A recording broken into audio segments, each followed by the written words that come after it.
Tonight, you are going to pass through 3 quiet places. The first is the place where the delay seemed to take something from you. The second is the place where the delay may have been protecting something you could not yet see. The third place will remain unnamed for a little while, because naming it too soon would make it sound smaller than it is. You have stood near it before without recognizing it. You may have felt its presence in brief moments when your body softened for no clear reason, or when a small kindness reached you on the exact day you thought you had been forgotten. We will come to it when you are ready. There is no need to hurry toward any of these places. You do not need to understand every word tonight. You do not need to hold every sentence in your mind. You do not need to turn this into another task that must be completed correctly before you are permitted to rest. Nothing is being tested here. Nothing is being graded. There is no hidden requirement waiting for you at the end. You may listen closely, or you may let the words pass quietly around you. You may remember everything, or remember almost nothing. You may fall asleep before we reach the second place. You may drift away before the third place is named. Sleep does not interrupt what you are receiving. Rest is not a failure to finish. Your mind does not need to remain alert for your body to recognize safety. For once, you are not being asked to prove that you are ready. You are only being invited to stop proving that you can carry the waiting without help. There are delays that look small to everyone else and feel enormous inside you. A message that has not arrived, an answer that keeps being postponed, a person whose words and actions no longer match, a plan that appeared so close to becoming real and then became quiet without explanation, a door that seemed ready to open only for the days to begin passing again. You have tried to be reasonable about it. You have told yourself that good things take time. You have reminded yourself that everyone moves at a different pace. You have said that you are fine, that you are patient, that you understand, that you are not taking it personally. Then the evening became quiet, and the truth rose beneath those careful sentences. You did take it personally. Not because you are weak, not because you are too sensitive. You took it personally because some delays do not feel like delays. They feel like judgments. They seem to say that someone else was chosen because they were more lovable. They seem to say that another person moved forward because they were more prepared. They seem to say that you missed a sign, ruined an opportunity, waited too long, spoke too soon, trusted the wrong person, or failed to become the version of yourself that life would finally reward. A delay can become a mirror that reflects every fear you have ever had about your worth. You look into it and begin seeing flaws that may not even be there. You think of the message you sent and wonder whether one sentence sounded too eager. You remember the conversation and examine the moment when their voice changed. You return to the same few words, listening for a meaning that was not clear the first 10 times. You ask yourself whether you should have been quieter. more confident, more distant, more impressive, less available, less honest, less hopeful. You begin editing yourself in your memory, as though changing the past version of you could force the present to move. You check your phone without deciding to check it. Your hand reaches before your mind has formed the thought. The screen lights up. There is a small pause inside your chest. For half a second, possibility enters. Then you see that the notification is not the one you hoped for. You close the screen. A few minutes later, you check again. Not because you believe something has changed so quickly, but because uncertainty has taught your body to search for relief in small flashes. You may have refreshed an email page you already refreshed. You may have opened a conversation just to see whether the status had changed. You may have looked at a calendar and counted the days, then pretended the counting meant nothing. You may have checked someone's page, not because you wanted to compare, but because your mind was trying to collect evidence. Are they moving on? Did they forget me? Did the opportunity go to someone else? Was the promise real? Did I imagine the closeness? Was I foolish to believe what they said? Your mind keeps searching because an unfinished story can feel more threatening than a painful ending. A clear no hurts, an unclear silence keeps asking you to interpret it. It follows you into ordinary moments. You may be washing a cup when the thought returns. You may be folding clothes as when an old conversation begins replaying.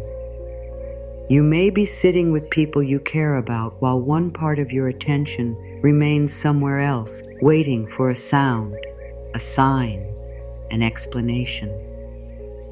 Someone asks how you are, and you answer quickly, "Fine, just tired, busy, a lot going on."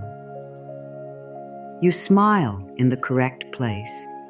You ask them a question, so the attention moves away from you. You listen to their news and try to be fully present. You celebrate what is happening for them, even while a hidden part of you wonders when it will be your turn to have something certain to say. You do not want to become bitter. You do not want another person's happiness to feel like proof of your delay. You do not want to measure your private life against their visible progress. Still, comparison enters through the smallest openings.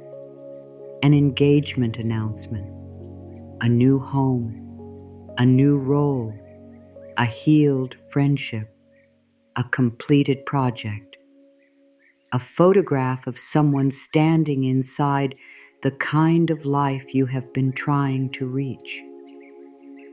You may feel joy for them and pain for yourself at the same time.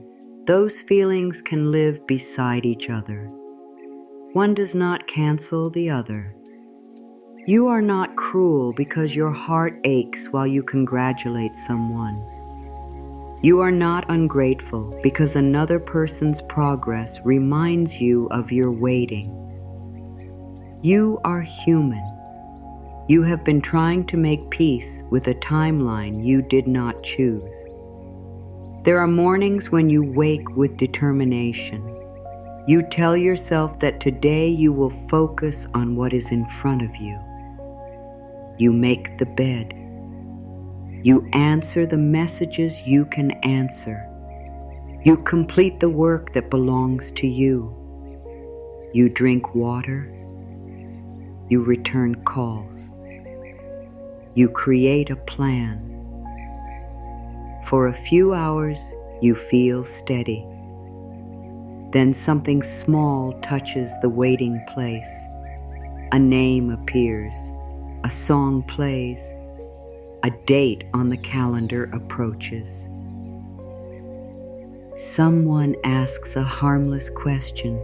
Any news? Have you heard back? Are you two still talking? Did the payment come through? Has anything changed? You answer with a sentence that sounds lighter than the feeling beneath it. Not yet. We will see. It is still in progress. I am trying not to think about it. You may even laugh. Then later, when no one is watching, your body carries the weight of everything you did not say. You are tired of not knowing. You are tired of preparing for both hope and disappointment. You are tired of keeping your expectations low enough to survive while keeping them high enough to continue. You are tired of reading meaning into silence. You are tired of being told to trust the timing when no one can tell you what the timing is doing.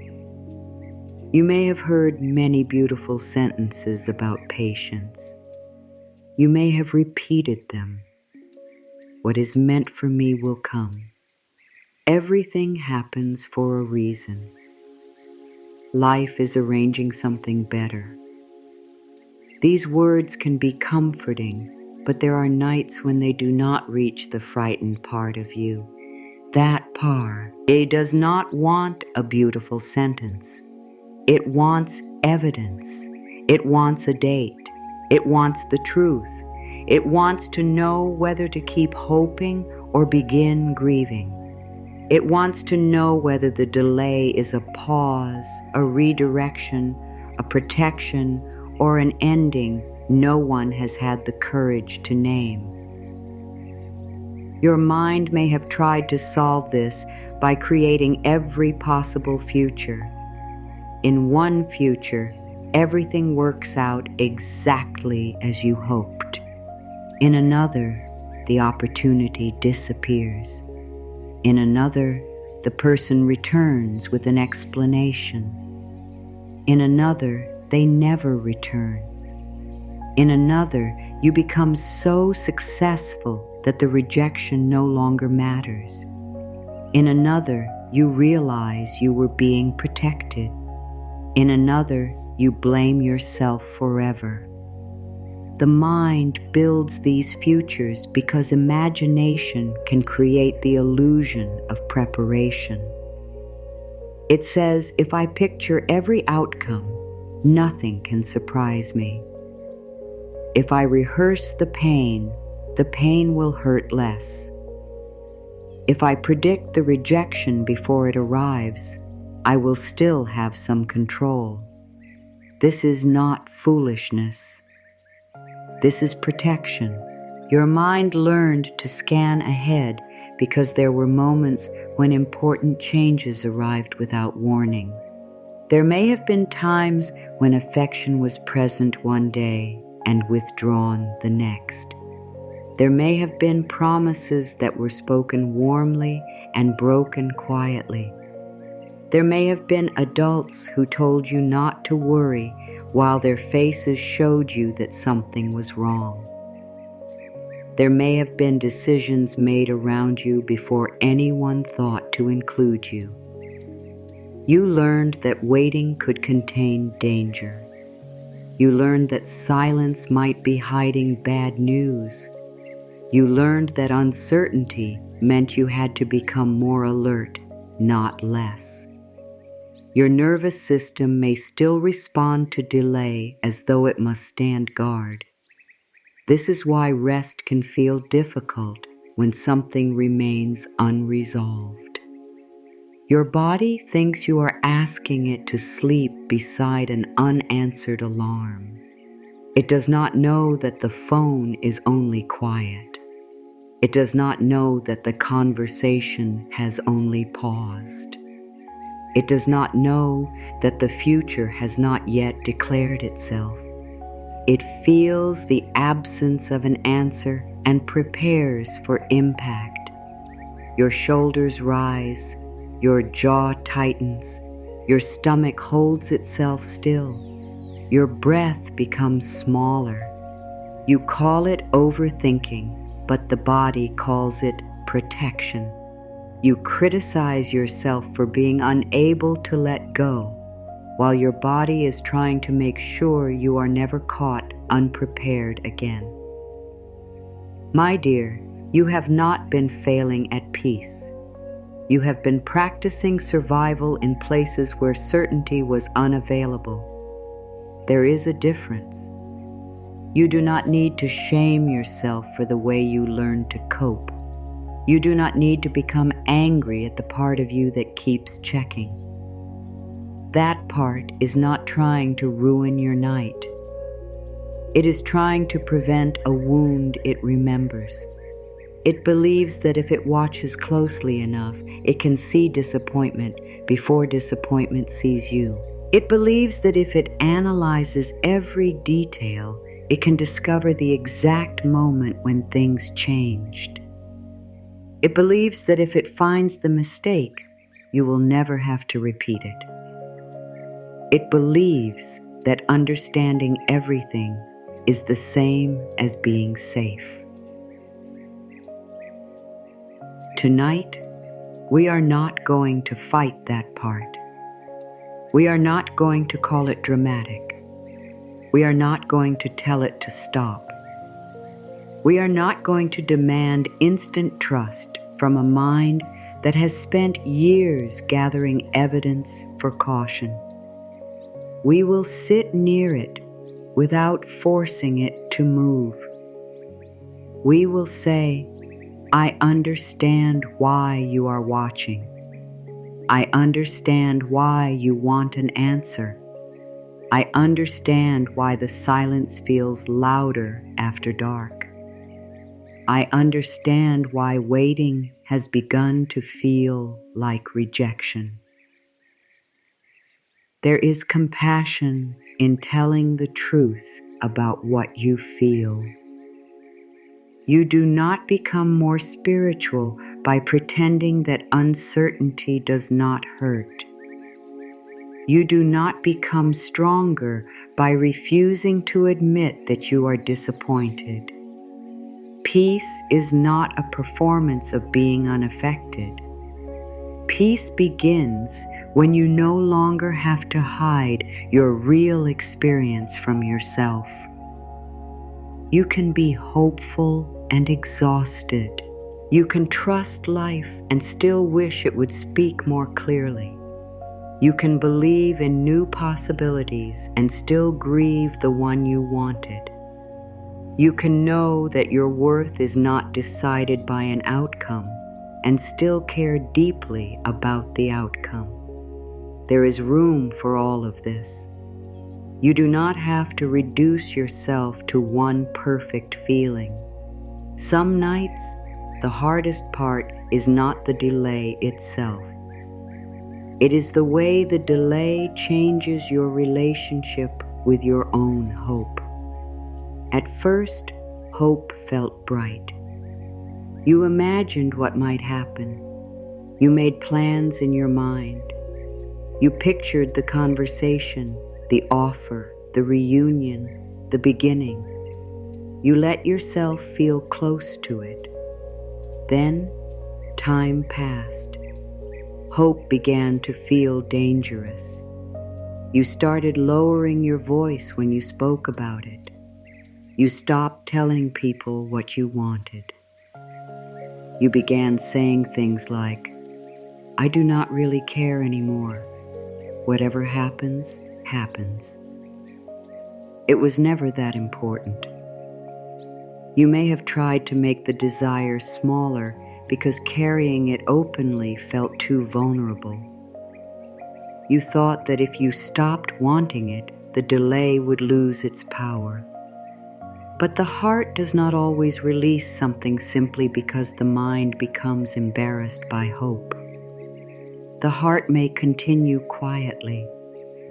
It may keep a small light on even after you have told everyone the room is empty. You may be angry at yourself for this. Why do I still care? Why can I not move on? Why am I giving this so much power? But caring is not the same as surrendering your power.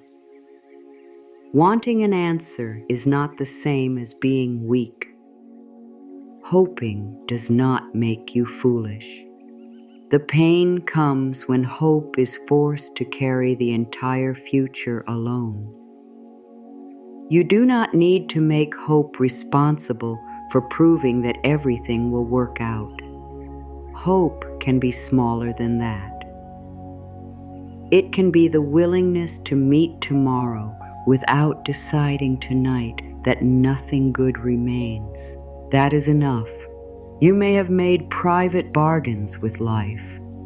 If this happens, I will finally relax. If they call, I will stop doubting myself. If the answer is yes, I will know I am on the right path. If the money arrives, I will feel safe.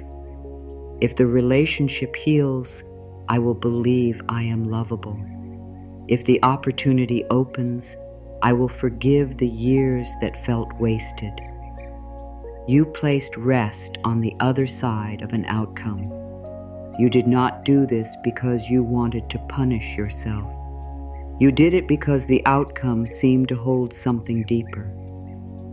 Recognition, belonging, security, vindication, relief.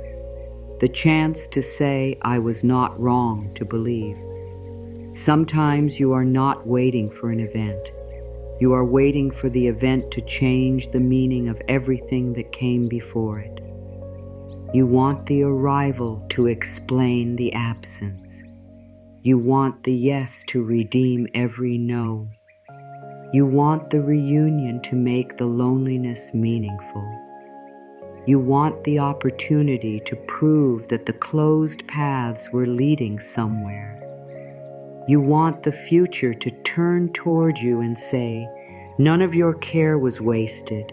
This desire is understandable. Still, it places a heavy burden on one moment. No single message should have to restore your entire sense of worth. No one person should have to become the proof that you are lovable. No job should have to decide whether your effort mattered. No payment should have to answer every fear you have ever carried about safety. The thing you are waiting for may matter deeply. It may change parts of your life. It may bring real relief, but your soul is larger than the answer. Your worth existed before the silence began. It remains while the answer is forming. It will remain whatever form the answer takes. You may not feel this fully yet. You do not need to force belief. A truth can remain true while your feelings take time to reach it. This is the second quiet place on tonight's journey. The place where the delay may have protected something you could not yet see. Protection does not always look kind while it is happening. Sometimes it looks like slowness. Sometimes it looks like confusion. Sometimes it looks like a plan losing momentum. Sometimes it looks like someone becoming unavailable before you have stopped wanting them. Sometimes it looks like the absence of progress. This does not mean every delay is sacred. It does not mean every silence carries a hidden gift. It does not mean you should wait forever, accept poor treatment, or call neglect a blessing. Some delays are caused by human indecision. Some are caused by systems that move too slowly. Some are caused by people who do not communicate well. Some are signs that a path needs to be released. Some are painful without needing to be romanticized. We do not have to make every wound beautiful in order to survive it. Yet there are also moments when not receiving something immediately keeps you from entering it before you are supported. A delay may create time for information to appear. It may reveal a pattern that excitement would have hidden. It may give your body time to recover. It may expose whether another person's promise has substance. It may give you space to develop a boundary you would not have used earlier. It may move you away from an agreement made from fear. It may let an unstable structure show its cracks before you build your future inside it. You may not know which kind of delay this is yet. That is part of the difficulty. The mind wants to label the delay now: blessing, rejection, protection, failure, redirection. It wants one word because one word feels easier to carry than uncertainty. But the meaning may still be moving.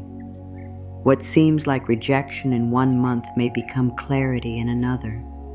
What feels like protection today may still require grief tomorrow. What looks like an ending may create the conditions for a beginning, but you do not have to call it a beginning while it still hurts. You are permitted to let the meaning remain unfinished. You are permitted to say, "I do not know what this is yet." Those words are not a loss of faith. They are an honest place to rest. I do not know what this is yet. I do not know what will happen. I do not know whether this person will return. I do not know whether this opportunity will reopen. I do not know whether the answer will be what I hoped. I do know that I do not have to punish myself while I wait. That last sentence matters. You may have been treating uncertainty as a reason to withdraw care from yourself. You sleep less. You eat without attention. You postpone joy. You refuse small pleasures because they seem inappropriate while something important remains unresolved. You think, "I will enjoy myself when I know. I will rest when the situation settles. I will begin again when the answer comes." Meanwhile, your life stands nearby, trying to reach you through ordinary things. A warm drink, a familiar voice, a clean sheet, a small laugh that arrives before you remember to stop it, a moment when sunlight touches the floor, a song that still belongs to you. These moments do not betray what you are waiting for. They do not mean you have stopped caring. They are not proof that the situation was unimportant. They are life reminding you that no delay has the right to take every part of the present. You are allowed to experience one peaceful moment before the whole future is resolved. You are allowed to sleep while questions remain. You are allowed to laugh without knowing what happens next. You are allowed to care for your body before the answer gives you permission. You are allowed to live beside uncertainty instead of living beneath it. There is no need to make a final decision tonight. You do not have to decide whether to hold on or let go before you sleep. You do not have to send the message. You do not have to delete the message. You do not have to create a new plan at this hour. You do not have to understand their behavior. You do not have to predict the outcome. The night is not asking for a verdict. It is asking whether your body can be released from the courtroom for a few hours. You have questioned yourself enough for one day. You have presented the evidence. You have replayed the conversations. You have imagined the arguments. You have defended your hope. You have accused your judgment. You have tried to make the silence confess. Nothing more is required tonight. Let the unanswered question remain unanswered for now, not forever, only for now. There is wisdom in a temporary pause. A pause does not erase your needs. It does not weaken your standards. It does not make you passive. It creates a small space between fear and action.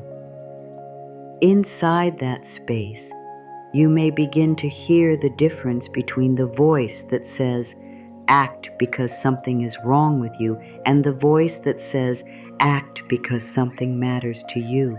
One voice rushes, the other becomes clear. One voice begs for relief, the other remembers your dignity. One voice wants any answer, the other is willing to wait for an honest one. This may be part of what the delay has been protecting, not the outcome, you. The part of you that once would have accepted confusion just to avoid absence. The part of you that once would have explained away inconsistency. The part of you that once believed being chosen mattered more than being treated with care. The part of you that once rushed into agreements because waiting felt unbearable. That part is changing. Even now. Even while you believe nothing is happening. You are learning what uncertainty reveals. You are seeing which promises survive time. You are discovering how much effort you have been giving to things that offer little steadiness in return. You are hearing your own needs more clearly because the noise of immediate excitement has faded. This does not make the delay easy. It makes the delay informative. There is a difference. You may still wish it had happened sooner. You may still feel disappointed. You may still decide that enough time has passed. Protection is not always a reason to continue waiting. Sometimes protection is the clarity that helps you stop. You are not required to remain available to what remains unavailable to you. You are not required to keep your heart standing in the same place because someone once said they might return. You are not required to call confusion a connection. You are not required to call inconsistency divine timing. You are not required to silence your needs to appear trusting. Trust is not the absence of discernment. Peace is not the abandonment of standards. Love does not ask you to disappear inside someone else's indecision. The delay may be giving you time to see this. It may be teaching you that what arrives matters, but how it arrives matters too. An answer that costs your self-respect is not the only answer available. A relationship that requires constant guessing is not the only form of love.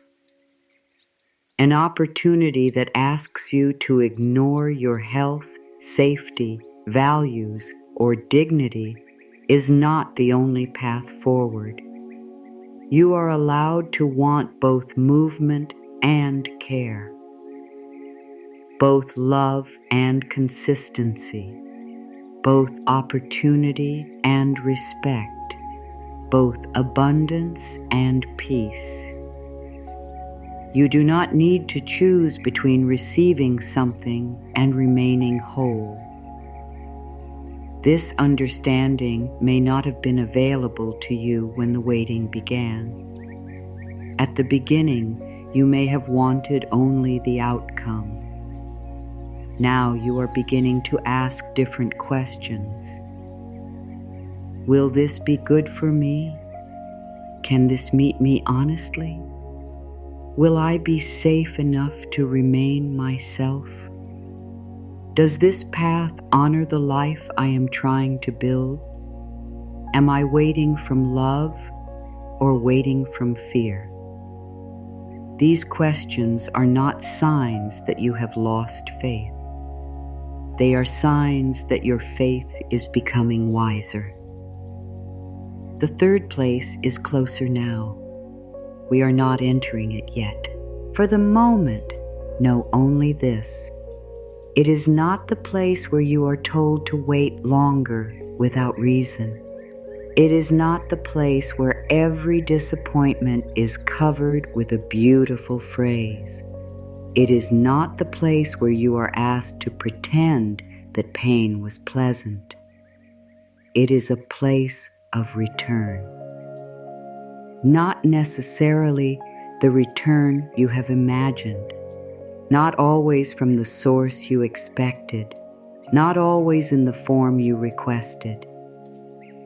Still, something has been moving through the time you called empty. Something has been gathering around the care you thought had vanished. You will understand this place through an image, and when the image appears, it may explain why your hands have felt so tired. For now, let them rest. Let the fingers uncurl. Let the palms become empty without calling emptiness a loss. You do not need to reach for proof tonight. You do not need to hold the future tightly enough to keep it from leaving. You have carried the question far enough for one night. The answer does not need your vigilance in order to find you. The meaning of this delay may still be forming. You are permitted to rest before it makes sense. Rest does not end the journey. It changes the way you travel through it. When the hands stop reaching, they begin to feel what they have been holding. Not only the phone, not only the unanswered message, not only the plan, the date, the promise, or the future you have been trying to keep from slipping away. Your hands have been holding the invisible weight of expectation. They have been gripping the question as though the answer might disappear if you loosened your fingers. They have been stretched toward people who were uncertain. They have been extended toward possibilities that remained just beyond touch. They have been carrying responsibilities that were never fully returned to you. Tonight, the hands do not need to work. They can rest open. They can rest empty. They can rest without deciding that emptiness means nothing is coming. The third place on this journey begins there. It is an old stone fountain in the quiet center of a wide courtyard. No crowd stands around it. No one is asking you to make a wish. No one is watching to see what you give. The stone has been softened by years of water moving over the same edges. Its surface is cool and uneven. Small marks remain where countless hands once rested. The basin is deeper than it first appears, and the water is so still near the center that it holds the faint light above it without breaking the reflection. At the bottom of the fountain lie coins. Some shine clearly, some are dim beneath the water, some have settled close together in the deeper places. Some rest near the edge, almost visible enough to count. Each coin carries a moment of care you once gave. The evening when you stayed awake because someone needed to talk. The morning when you encouraged a person who had forgotten their own strength. The time you offered patience while your own heart was tired. The apology you gave because peace mattered more to you than pride.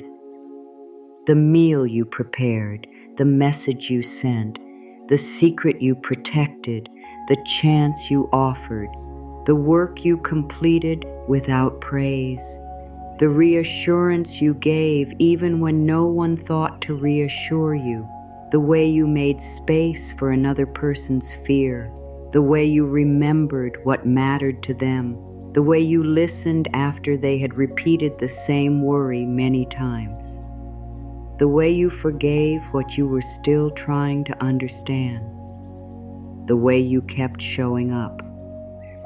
One coin for every time you said, "I am here." One coin for every time you made someone's burden lighter. One coin for every moment when love moved through your hands and entered another person's life. You did not always call these acts love. Some felt too ordinary.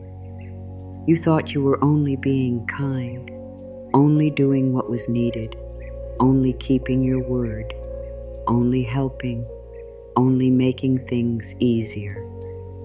But care does not become small because it is given quietly. A coin does not lose its value because no one saw it touch the water. Many of the things you gave entered places you could not follow. You did not get to see how long your words remained in someone's mind. You did not see the decision they made because you reminded them they had choices. You did not see the night they remembered your kindness and chose not to give up on themselves.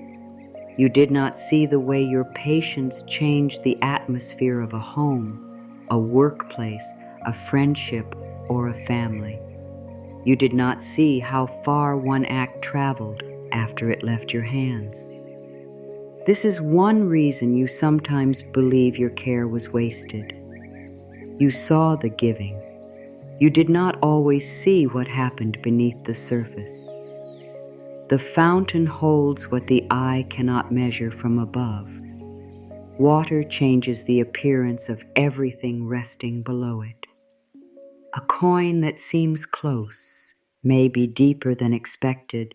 A coin that appears bent may be whole. Light shifts, and what was visible a moment ago disappears beneath a reflection.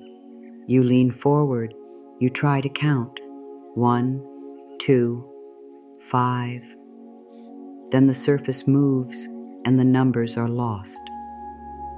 This is what the mind has been doing with your life, counting what you gave, counting what returned, counting how long you waited, counting who called first, counting how many chances you offered, counting how often you understood someone who did not try equally hard to understand you, counting the years you worked without receiving the security you expected, counting the months since the plan changed, counting the days since the last honest conversation. Counting becomes a way of asking whether life has been fair. Sometimes the answer is no. There have been exchanges that were not balanced. There were people who accepted your care as though it required nothing from them. There were places where your effort was used but not valued. There were relationships where your listening became expected while your own feelings became inconvenient. There were situations where you gave from sincerity and received confusion. The fountain is not here to deny this. It does not ask you to rename neglect as love. It does not ask you to say that every person deserved what you gave. It does not pretend that generosity should have no limits. The fountain remembers value, but it also teaches discernment.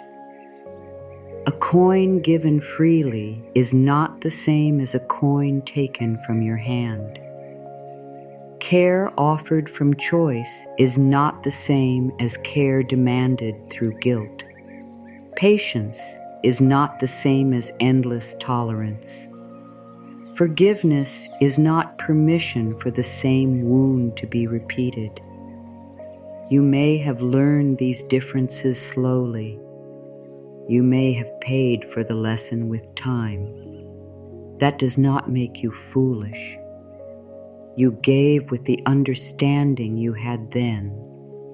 You responded from the heart you had then. You were trying to create safety, connection, love, belonging, or peace. You did not know every truth that later became clear. The person you were could not use information that had not yet arrived. You are permitted to look back with wisdom without turning wisdom into cruelty toward your past self. You may say, I would choose differently now. You do not have to say, I should have known everything then. The water accepts the coin that was given before the lesson. It does not throw it back at you in shame. It holds the act apart from the outcome. This matters because your care was still real, even when it entered the wrong hands. Your honesty was real, even when someone answered it with avoidance. Your commitment was real, even when the agreement was not honored. Your love was real, even when the relationship could not carry it safely. The ending does not erase the sincerity with which you began. You may need to grieve where your care went. You do not need to call the care itself a mistake. Stand beside the fountain in your mind. You do not have to throw anything new into it tonight. This is important. You have given enough for one day. No wish is required. No promise is required. No sacrifice is required. You do not have to offer one more coin in exchange for the answer you want. You do not need to bargain with life. You do not need to say, I will become more patient if you give me this. I will become more grateful if you bring them back. I will stop complaining if the opportunity appears. I will prove that I deserve relief. You do not purchase your worth through good behavior. You do not purchase love through exhaustion. You do not purchase a future by emptying yourself into every uncertain place. The water does not ask for payment. It asks you to see what is already there. At first, this may be difficult. You have become used to looking at the fountain from the position of the giver. You approach with something in your hand. You lean forward. You release it.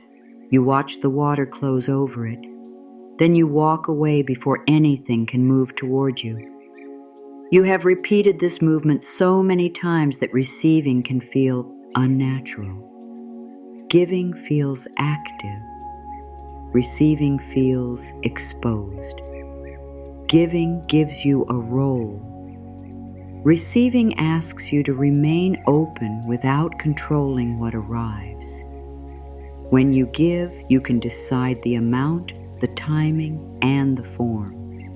When you receive, you must trust another hand. You must trust that what is offered is not a hidden debt. You must trust that kindness will not later be used against you. You must trust that support will not disappear the moment you depend on it. You may have reasons for finding this difficult. There may have been help that came with conditions. There may have been gifts followed by reminders of what you owed. There may have been affection withdrawn when you expressed a need.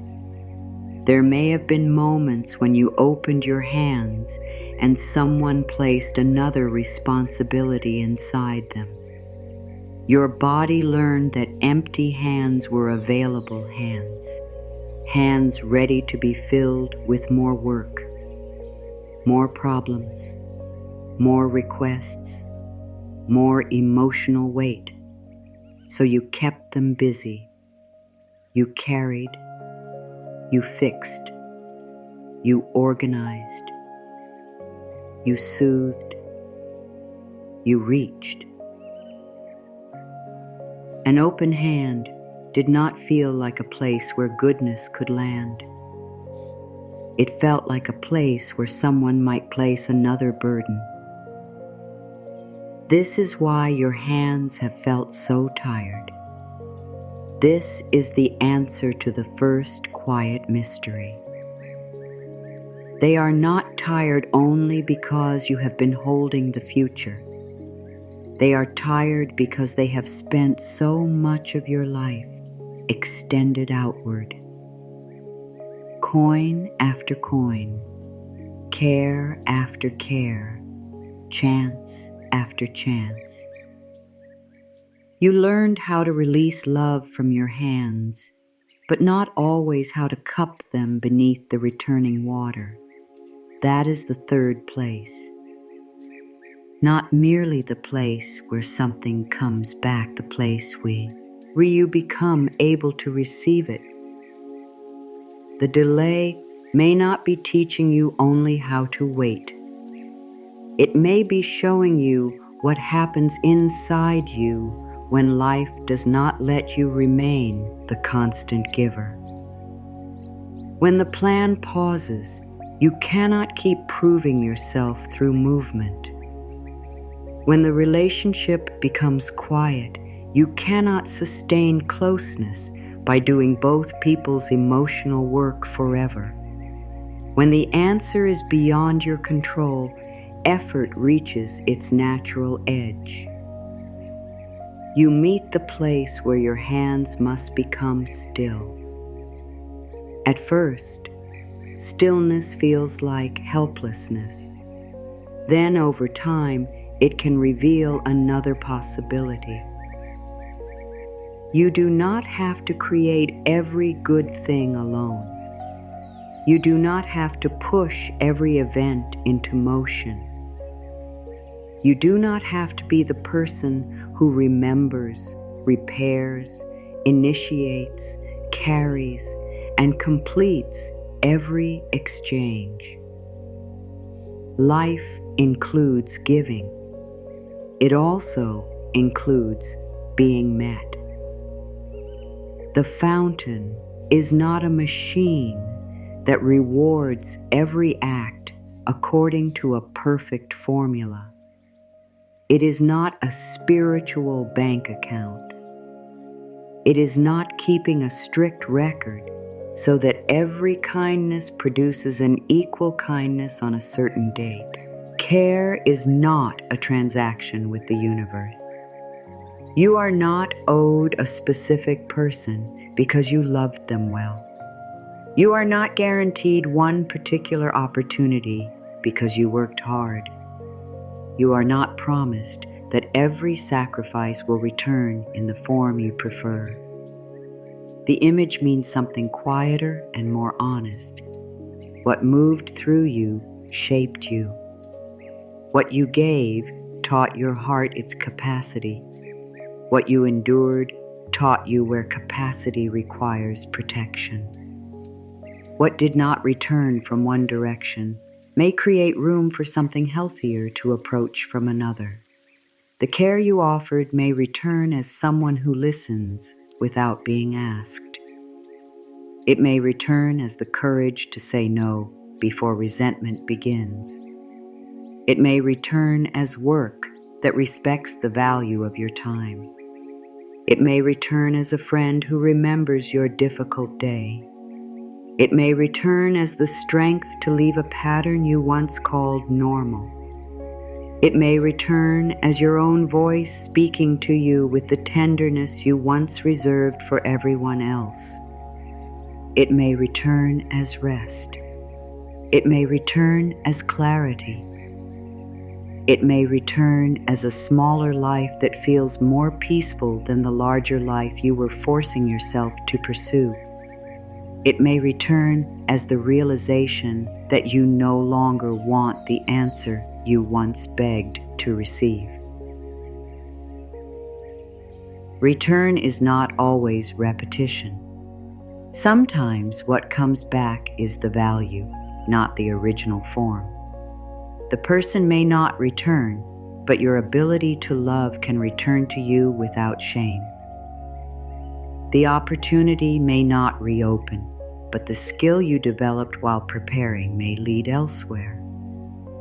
The lost time may not be restored, but the wisdom gained can change what you do with the time ahead.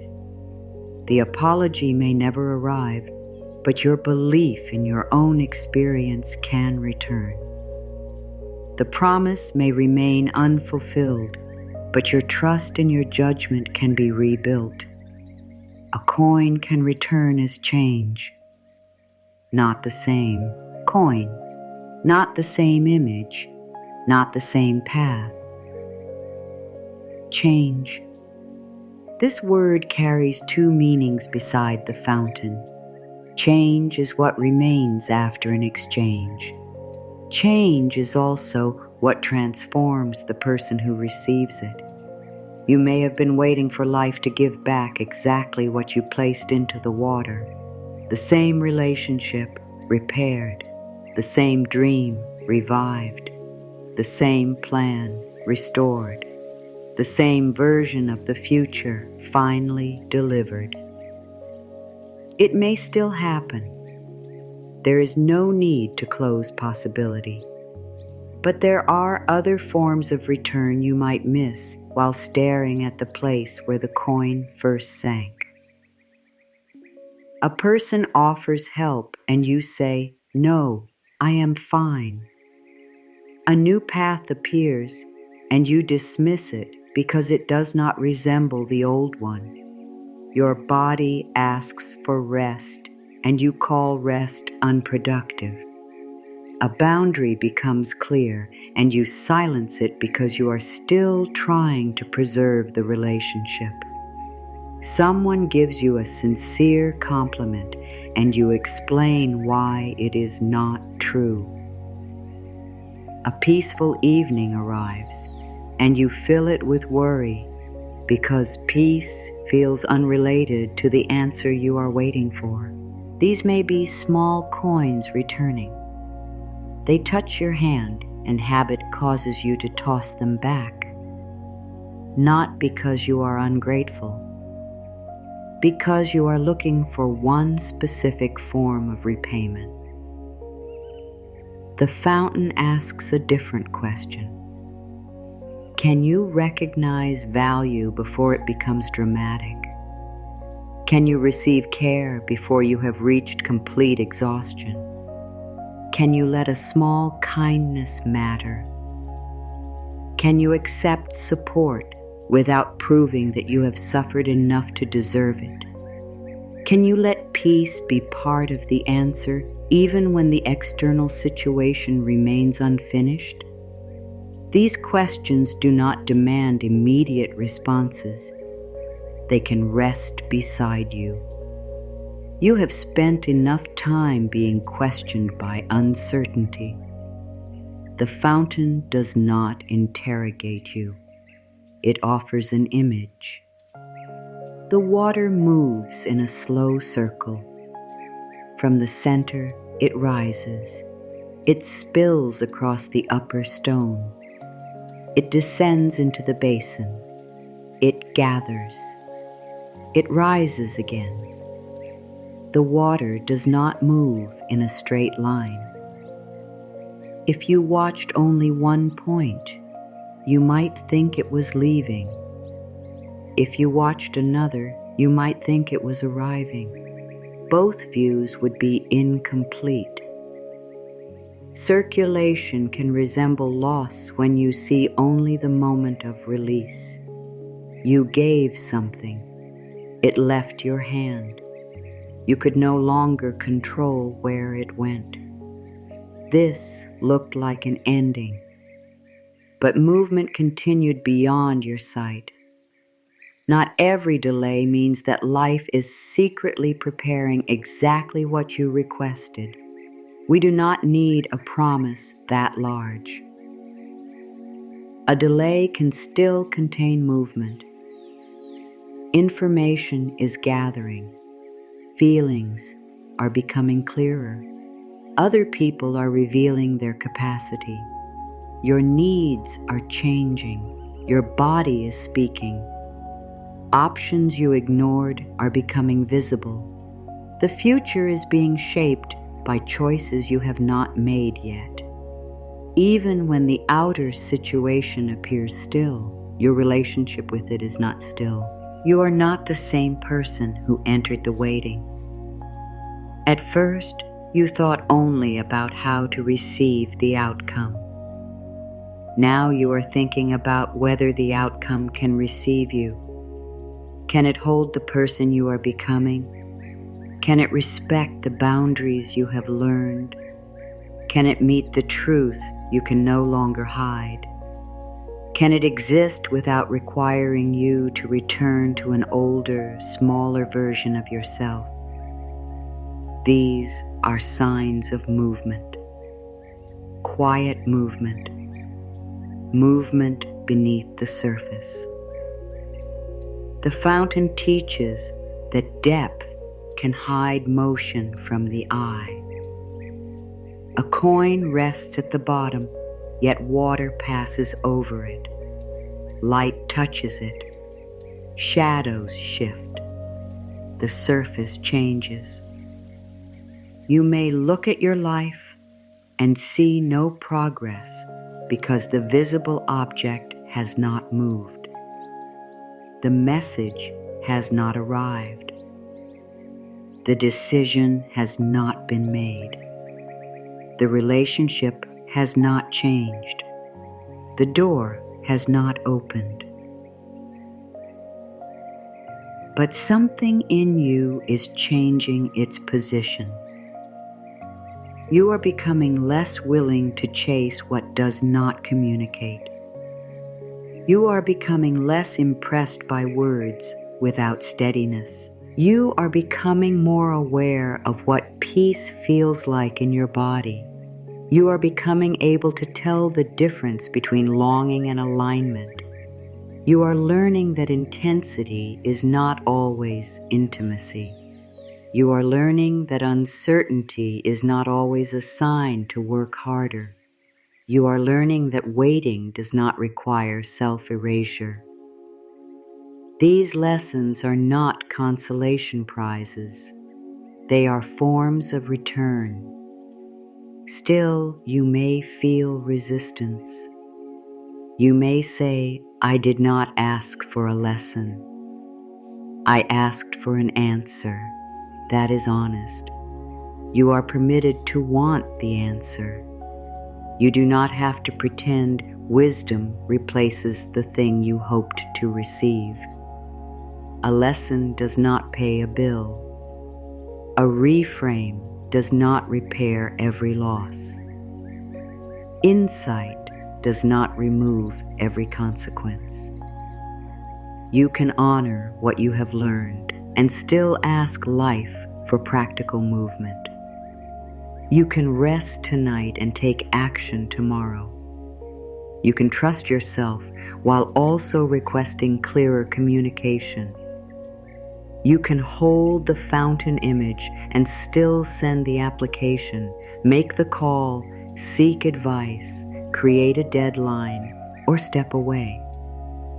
Receiving is not passive. An open hand can accept support. It can also signal stop.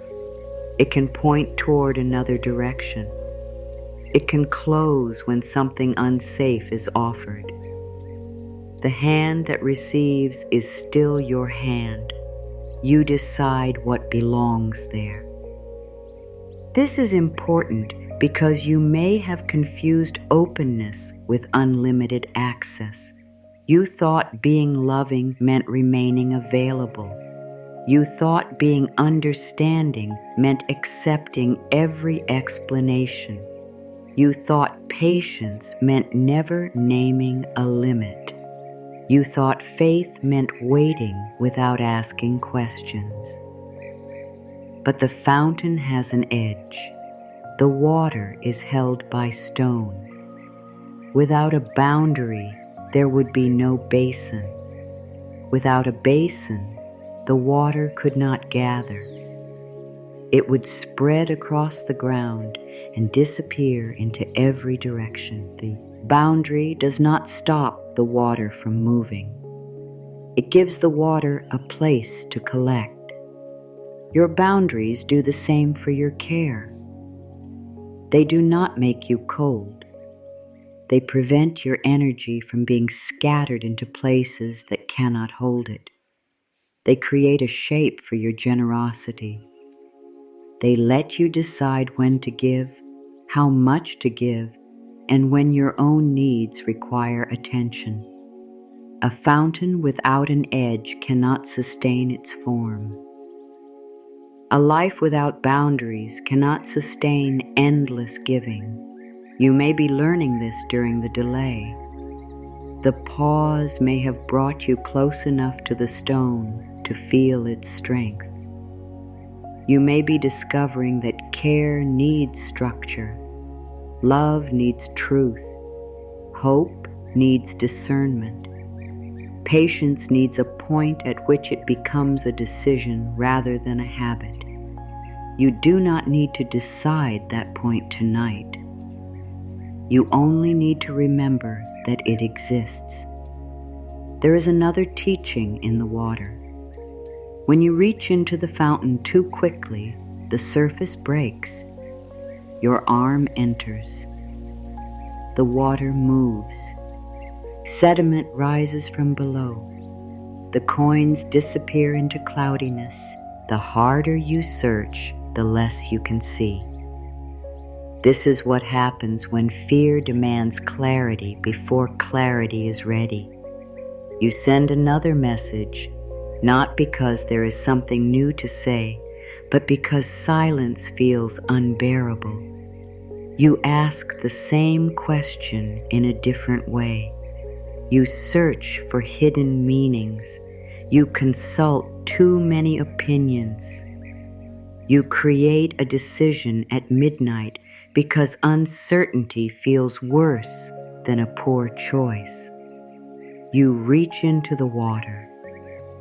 The reaching is understandable, but panic disturbs the very clarity it seeks. This does not mean you should never act. It means action and agitation are not the same.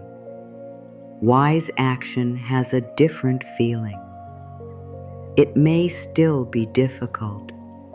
It may still require courage. But it does not usually ask you to betray yourself for immediate relief. Wise action says, I need an answer by this date. Agitation says, I need any answer now. Wise action says, this situation is harming my peace, and I will seek support. Agitation says, I must solve everything alone before morning. Wise action says, their inconsistency gives me information. Agitation says, their inconsistency proves I am unworthy. Wise action moves from what is true. Agitation moves from what is feared. When the fountain becomes cloudy, you do not punish the water. You stop stirring it. You wait for what was lifted to settle. You remain near enough to see, but you do not keep reaching. Slowly, the water clears. The coin that seemed lost becomes visible again, not because you forced it upward, because you stopped creating more movement than the moment required. This may be the kind of stillness your life needs tonight, not surrender to mistreatment, not endless waiting, not denial. A pause in the stirring, a pause in the counting, a pause in the demand that you interpret everything before you sleep. Let what has be, and lifted settle. Let the words of the day fall to the bottom. Let other people's opinions lose their volume. Let the imagined futures become quieter. Clarity does not always arrive through more thought. Sometimes it appears when thought is no longer shaking the surface. You may wake tomorrow with the same external facts. The message may still be absent. The answer may still be pending. The person may still be uncertain. But you may meet those facts from a different place. A place with an edge. A place where your care gathers instead of spilling everywhere. A place where an unanswered question does not immediately become a judgment about your worth. This is how return can begin before the outcome arrives. Your attention returns. Your breath returns. Your body returns to the bed beneath it. Your hands return to themselves. The parts of you that were sent ahead into every possible future begin coming home. One part was waiting beside the phone. One part was replaying the past. One part was rehearsing disappointment. One part was imagining the perfect resolution. One part was preparing to leave. One part was preparing to stay at any cost. Call them back without force, not all at once, one at a time. The part waiting for the message can rest near you.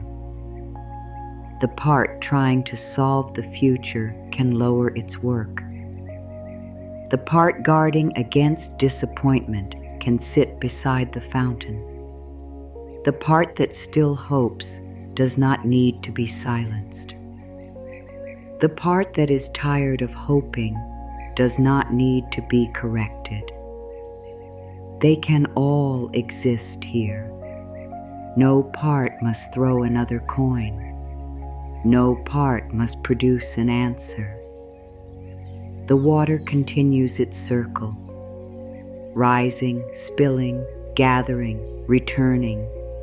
You may have believed that only the final outcome could return you to yourself. But here you are, beginning to return before it arrives. This is not the whole meaning of the delay. The whole meaning may never fit into one explanation. Some experiences remain complex. Some losses do not become beautiful. Some questions receive partial answers. Still, tonight can hold one true possibility. The time has not been entirely empty. Your hands have been learning another shape, not clenched, not reaching, not giving from depletion. Cupped, ready to hold what is clean, honest, and freely offered. You may not know what will touch them. You do not have to know. For now, let the water move without your supervision. Let the coins rest where they are. Let the surface become clear in its own time. You have already given. Tonight, you practice being reachable by care. Care may reach you in forms so quiet that your old habits do not recognize them at first. It may arrive as a person who asks how you are and waits for the real answer. It may arrive as a canceled obligation that gives your body an unexpected hour of rest.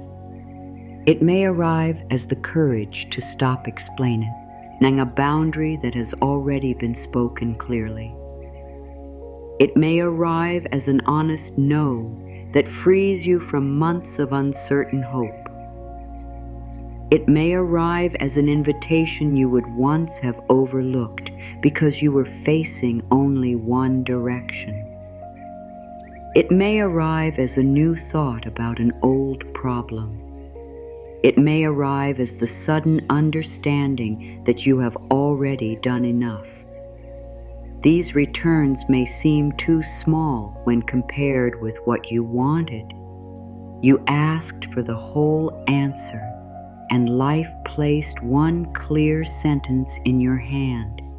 You asked for the relationship to become steady, and instead, you began becoming steady within yourself. You asked for the old door to reopen, and a different path became visible at the edge of your attention. You asked to be chosen, and your own inner voice began asking whether the choice would honor you. At first, this may feel unfair. You may think, I did not wait this long for a lesson about self-respect. I did not lose sleep for a small moment of clarity. I did not give so much care just to learn how to give less.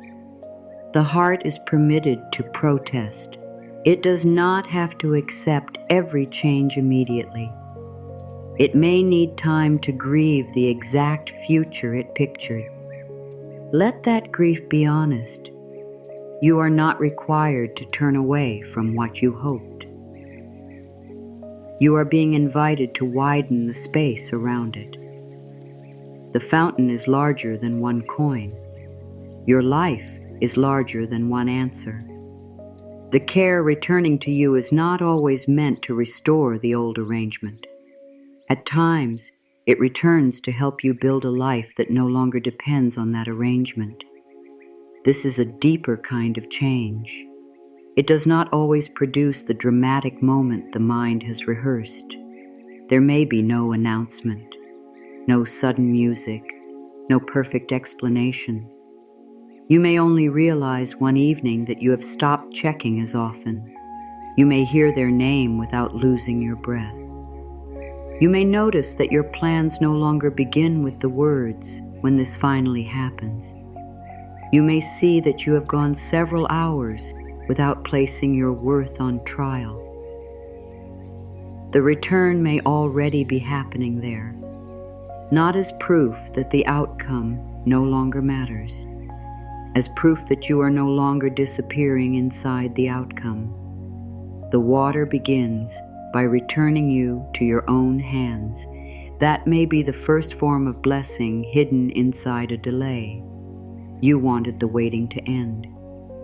The waiting began showing you where you had been ending yourself, where you stopped sleeping, where you stopped trusting your own perception, where you accepted crumbs because you believed the full meal was almost ready, where you gave another chance before the previous wound had been addressed, where you kept pouring care into a fountain that had no basin, where you called exhaustion loyalty, where you called anxiety intuition, where you called inconsistency mystery, where you called self-neglect patience.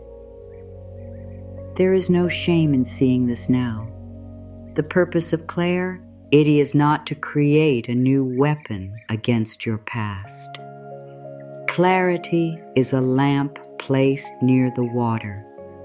It helps you see without requiring you to condemn. You can say, I understand why I stayed. You can say, I see why I hoped. You can say, I know what I was trying to save. You can also say, I do not have to repeat this shape of waiting. Both truths can exist in the same breath. The person you were deserves compassion. The person you are becoming deserves protection. This is how wisdom enters the fountain without hardening the heart. It does not drain the water, it strengthens the edge. You can still love. You can still offer kindness. You can still believe in second chances. But your care does not need to be thrown blindly. You can hold the coin for a moment. You can ask whether the place before you can receive it responsibly. You can see whether the other person has brought care of their own. You can choose not to give from fear. You can choose not to give because silence has made you desperate. You can choose not to buy closeness with your energy. There are forms of generosity that nourish both people. There are forms that slowly erase the giver. The difference is not always visible at the beginning. It becomes clear through the body. Healthy giving may tire you, but it does not require you to betray yourself. Healthy patience may be difficult, but it does not demand that you ignore repeated harm. Healthy hope creates space for possibility without forbidding you from seeing facts. Healthy love lets truth enter the room. The fountain can hold water because stone and water cooperate. The stone does not apologize for having an edge. The water does not accuse the stone of being unloving. Form protects flow. Your limits protect what is tender in you. You are not becoming selfish because you have begun asking where your care goes. You are becoming conscious. You are not becoming cold because you no longer offer endless explanations. You are becoming clear. You are not losing faith because you need consistent action before giving deeper trust. You are learning that trust grows where truth is repeated through behavior. The old part of you may still resist this. It may say, if I stop trying, everything will fall apart. That sentence may have followed you for years. If I stop calling, the relationship will end. If I stop helping, they will suffer. If I stop fixing, no one will step in. If I stop performing well, I will be forgotten. If I stop waiting, I might miss the moment when everything changes. This fear keeps the hands moving. It tells you that exhaustion is the price of keeping life together. Yet the things that depend entirely on your depletion are already unstable. A relationship held together by one person's constant reaching is not resting on mutual ground. A plan that survives only because you ignore your limits is asking for more than it gives. A role that values you only while you overextend is not measuring your full worth. The delay may be revealing what continues when you stop forcing it. This revelation can be painful. Some things become quieter. Some people do not step closer. Some promises remain only words. Some arrangements show that your effort was carrying more than you knew. The truth can feel like loss before it feels like freedom. You are allowed to feel both. The fountain does not demand that you smile at every coin. Some coins carry grief. They represent the care you wish you had saved for yourself. They represent time you cannot retrieve in its original form. They represent conversations where you made yourself smaller to keep another person comfortable. They represent nights when you accepted uncertainty because you were afraid that clarity would end the connection. Do not rush past these coins. They deserve witness. You may place one hand over your heart and say, "I see what this cost me." You do not have to exaggerate. You do not have to minimize. Just tell the truth. It cost me sleep. It cost me focus. It cost me moments I could have inhabited more fully. It cost me confidence in my own knowing. It cost me energy. It cost me the ease of trusting what I saw. The truth is not bitterness. It is the beginning of accurate care. Once you can name the cost, you can begin choosing where your next coin goes. This is the part few people say aloud when they speak about blessings inside delays. A delay is not a blessing merely because it hurts and lasts a long time. Pain does not become sacred through duration. Waiting does not automatically make an outcome worthy. The blessing, when one exists, may be the truth that became visible because the usual movement stopped. The blessing may be the boundary you finally heard. The blessing may be the support you sought. The blessing may be the pattern you can no longer deny. The blessing may be the chance to choose from self-respect rather than panic. The blessing may be the end of a false certainty. The blessing may be the discovery that you can survive an unanswered question without abandoning your own life. This does not excuse anyone who treated you carelessly. It does not make every loss necessary. It does not mean you must be grateful for harm. It means the experience does not have to own the final meaning. You can take what is useful without praising what wounded you. You can gather your coins without returning to the place where they were lost.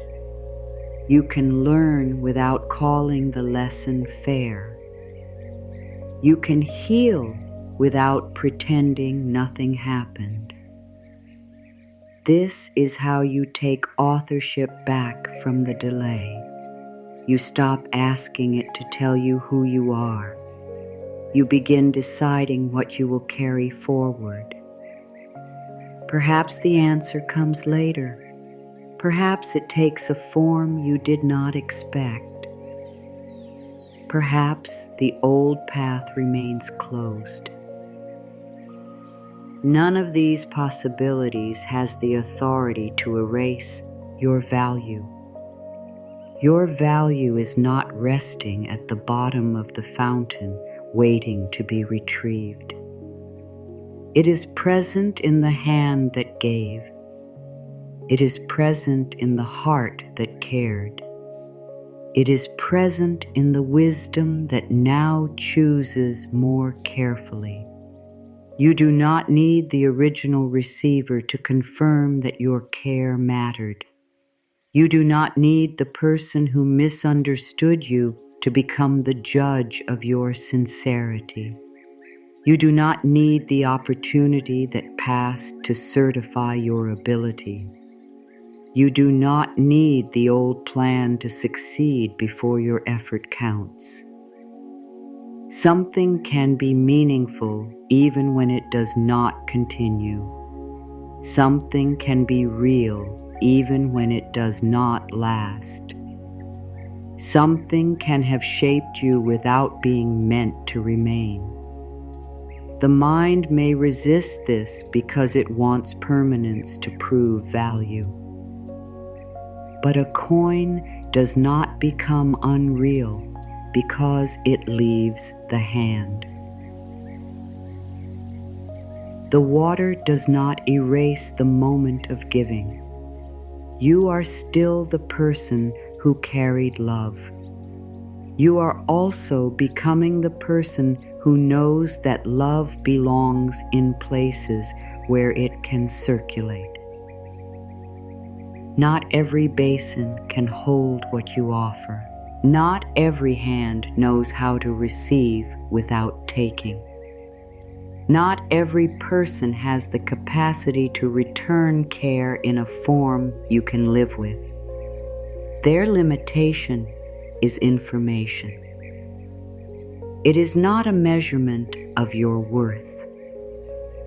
This is where the core sentence enters. You do not have to force yourself to believe it completely. Let it sit at the edge of the water. Let your body hear it before the mind decides what it thinks. This delay is not empty. The care I gave may be finding its way back to me. Take one unhurried breath. Do not search for evidence yet. The sentence does not claim that every wish is being prepared exactly as you imagined. It does not promise that one person will return. It does not tell you to keep waiting where your well-being is being harmed. It says only that the time is not empty and the care is not necessarily lost. Say it again, more softly. This delay is not empty. The care I gave may be finding its way back to me. You may feel comfort. You may feel resistance. You may feel nothing. All three responses are welcome.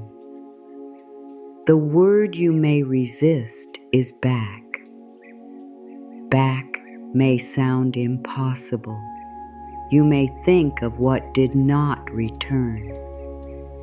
The apology, the years, the trust, the money, the health you once had, the version of yourself who did not know this pain. You may hear the word back and want to turn away.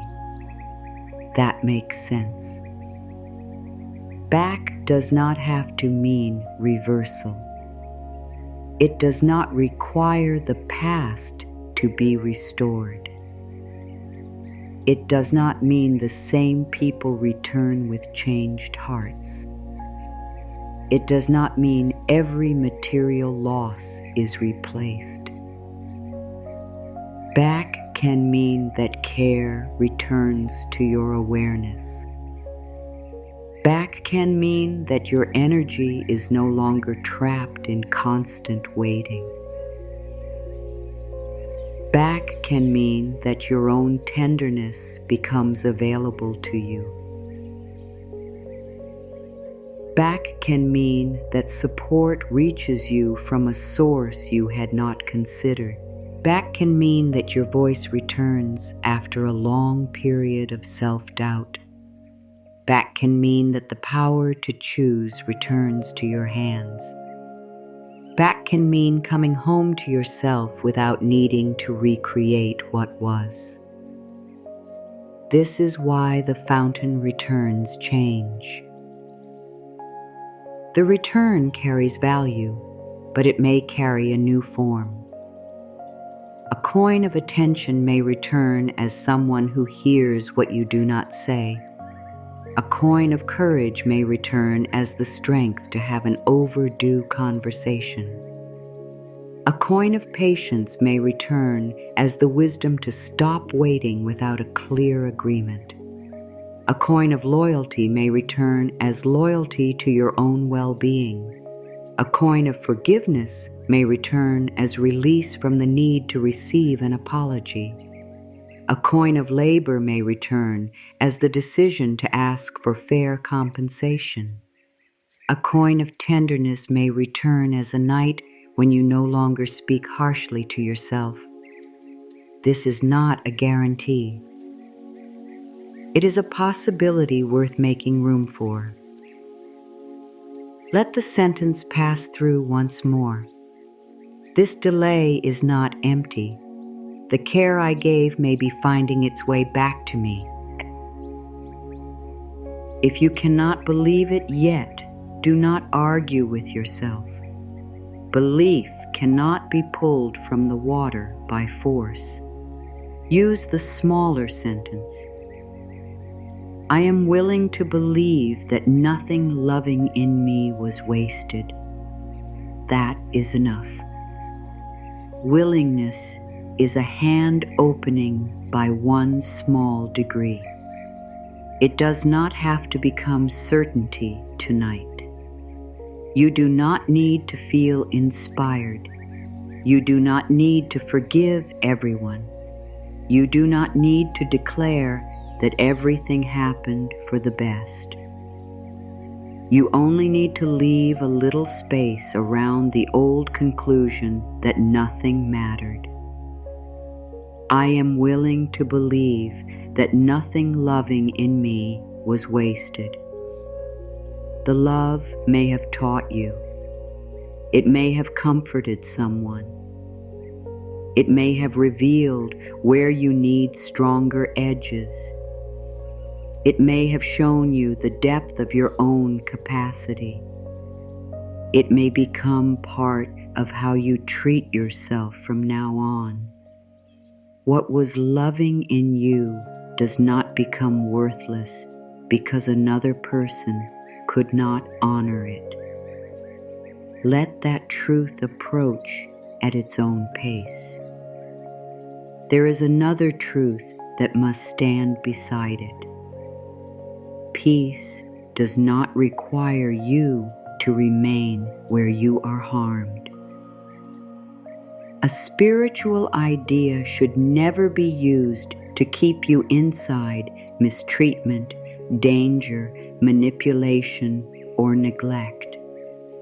Boundaries can be an expression of love.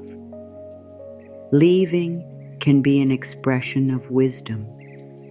Asking trusted friends, supportive community members, or qualified medical, psychological, financial, or legal professionals for help can be part of receiving care. Affirmations may support your well-being, but they do not replace practical assistance, treatment, protection, or informed guidance when those are needed. You are not failing this practice by seeking real help. You are opening another channel through which support may reach you. The fountain has more than one stream. Care may come through a friend who believes you, through a professional who understands what you are facing, through a plan created with accurate information, through a safe place, through a clear document, through a conversation held with support nearby, through medicine therapy, advice, community, rest, boundaries, or a decision made in daylight. There is no prize for carrying serious burdens alone. Receiving help does not make your care less spiritual. It makes your life more supported. You deserve support that exists outside imagination. You deserve help that can be named, contacted, scheduled, and trusted. You deserve people who do not ask you to suffer quietly in order to prove your strength. This is part of the returning water. It may move through human hands. Let it. You may have spent years believing that you should already know how to handle everything. You became the reliable one, the calm one, the person who found solutions, the person others called during difficulty. You learned how to stand beside pain without running away. This strength is real, but strength can become a locked gate when it refuses to receive. You may say, other people need help more than I do. My problem is not serious enough. I should be able to manage. I do not want to burden anyone. Listen to the care inside those sentences. You do not want to take too much. You do not want to make someone else's life harder. You are trying to protect others even while you need protection. The instinct is loving. The conclusion may not be necessary. People who care about you may want the chance to show it. Professionals build their work around helping with burdens like yours. Support is not stolen when it is freely offered. A fountain does not become empty because one hand receives water. Its movement continues. You do not have to drink the whole basin. You may accept one cup, one conversation, one appointment, one honest sentence, one night of rest, one practical next step. Small receiving is still receiving. This may be where the second mystery begins. There is one coin in the fountain you have never thrown. It rests beneath the water as though it has been waiting longer than all the others. You may wonder how it arrived.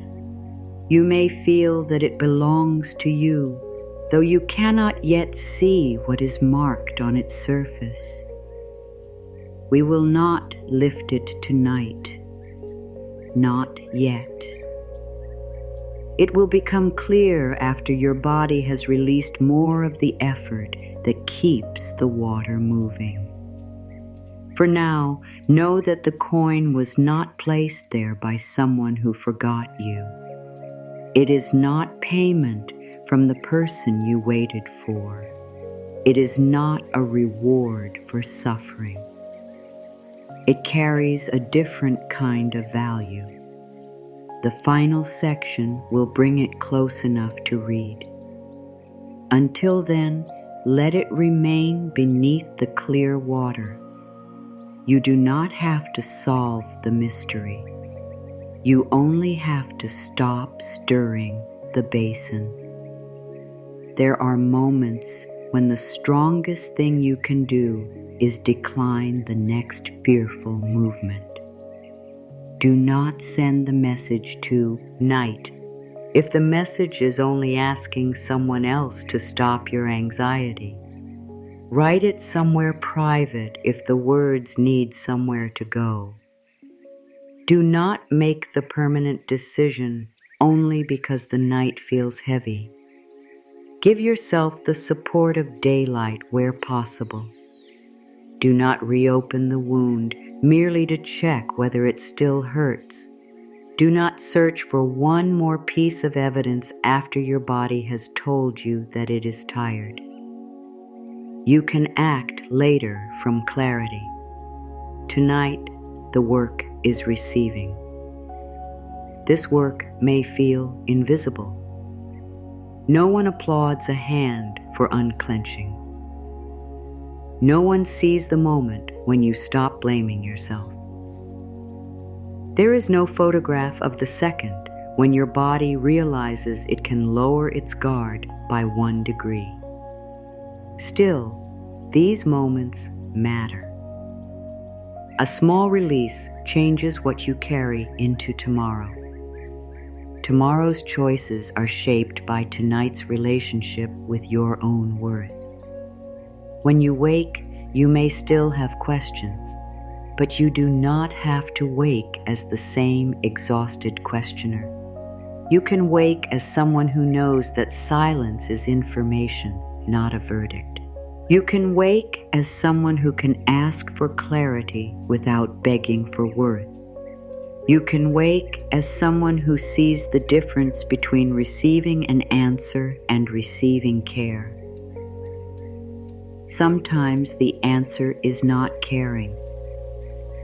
Sometimes care arrives before the answer.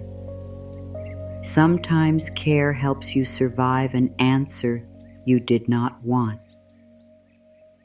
Sometimes care helps you choose an answer for yourself. The fountain offers no fixed script. It offers water, stone, value, and an open hand. You decide what these become in your life. You may choose a deadline.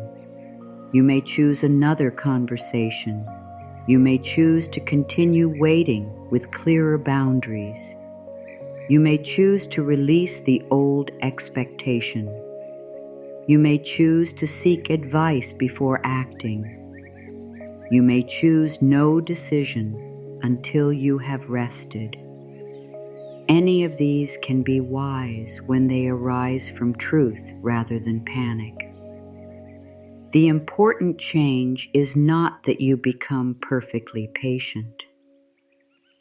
The important change is that you stop using the delay as evidence against yourself. You are not behind because one part of your life is unfinished. You are not less lovable because someone is uncertain. You are not less capable because an opportunity has not opened. You are not spiritually broken because waiting has made you angry. You are not ungrateful because you want practical change. You are not weak because you need reassurance. You are not foolish because you cared. You are a person standing beside a deep fountain, learning that giving and receiving are both movements of love. There is dignity in the hand that offers. There is dignity in the hand that accepts. There is dignity in the hand that closes when what is offered would cause harm. There is dignity in walking away from a fountain that asks for everything and returns nothing clean. Your hands belong to you. Your care belongs to you before it belongs anywhere else. You can choose where it flows. You can choose what it holds. You can choose what it releases. This is the vow beginning to form. Not a vow against hope. Not a vow never to wait. Not a vow to become so independent that no one can reach you. A vow about receiving. A vow that uses the language of the fountain. A vow that does not demand certainty from life. It asks for a new posture from you. Bring your attention to the hands again. There is no need to move them. Feel only their position. Perhaps they are resting beside you. Perhaps one is near your chest. Perhaps the fingers remain slightly curled. Whatever their position, imagine cool water moving close without covering them. The water carries no demand. It does not ask what you accomplished today. It does not ask whether you handled the delay beautifully. It does not ask whether you still hope. It reaches the hands that gave. A small brightness moves beneath the surface. One coin rises, not through magic, but through the quiet language of imagination. It rests in the water above your palms. You do not need to grasp it. The hand does not close. The hand receives. Now let the vow be spoken exactly as it was formed.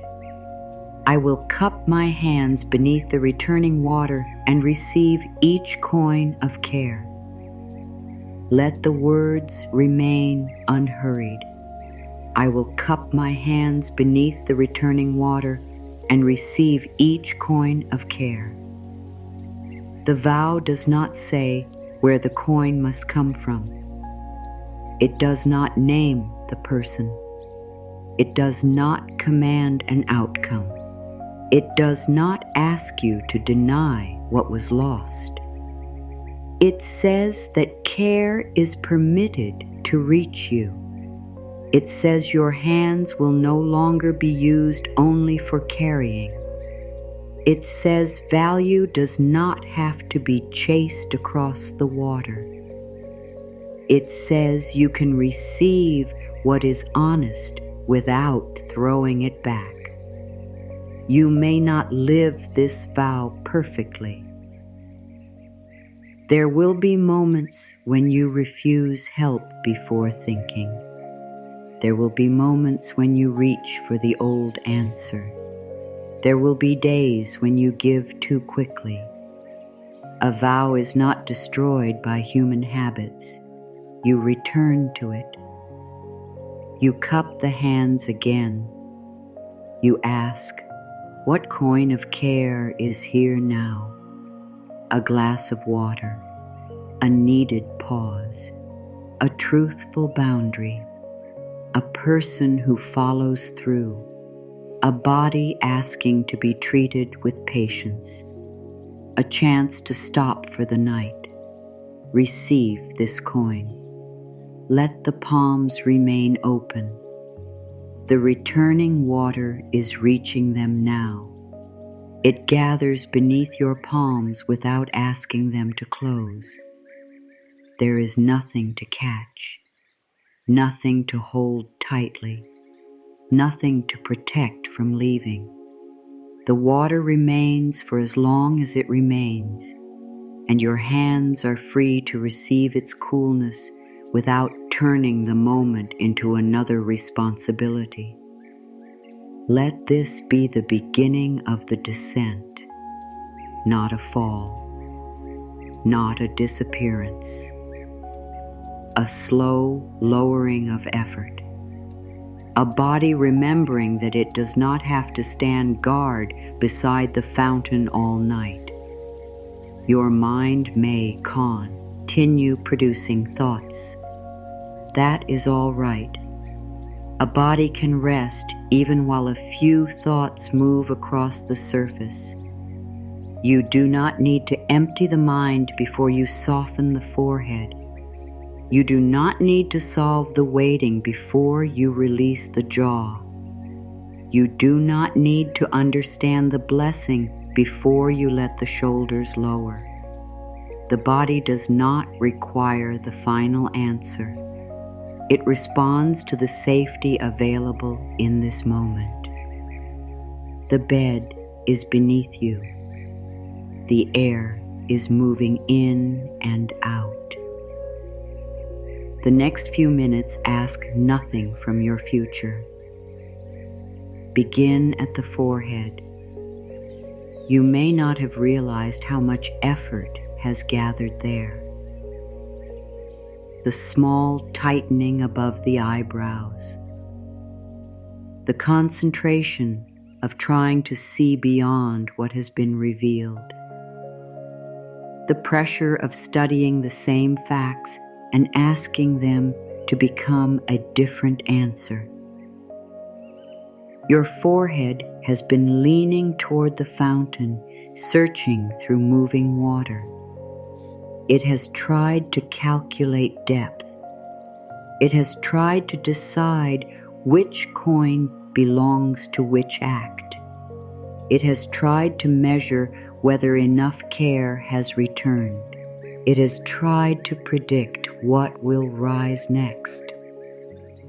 For now, let the forehead move away from the water. You do not have to see beneath the surface tonight. Let the skin across the forehead become wide. Let the space between the eyebrows loosen. Let every small line created by concern become less responsible for holding the question. You are not required to read tomorrow from the surface of tonight.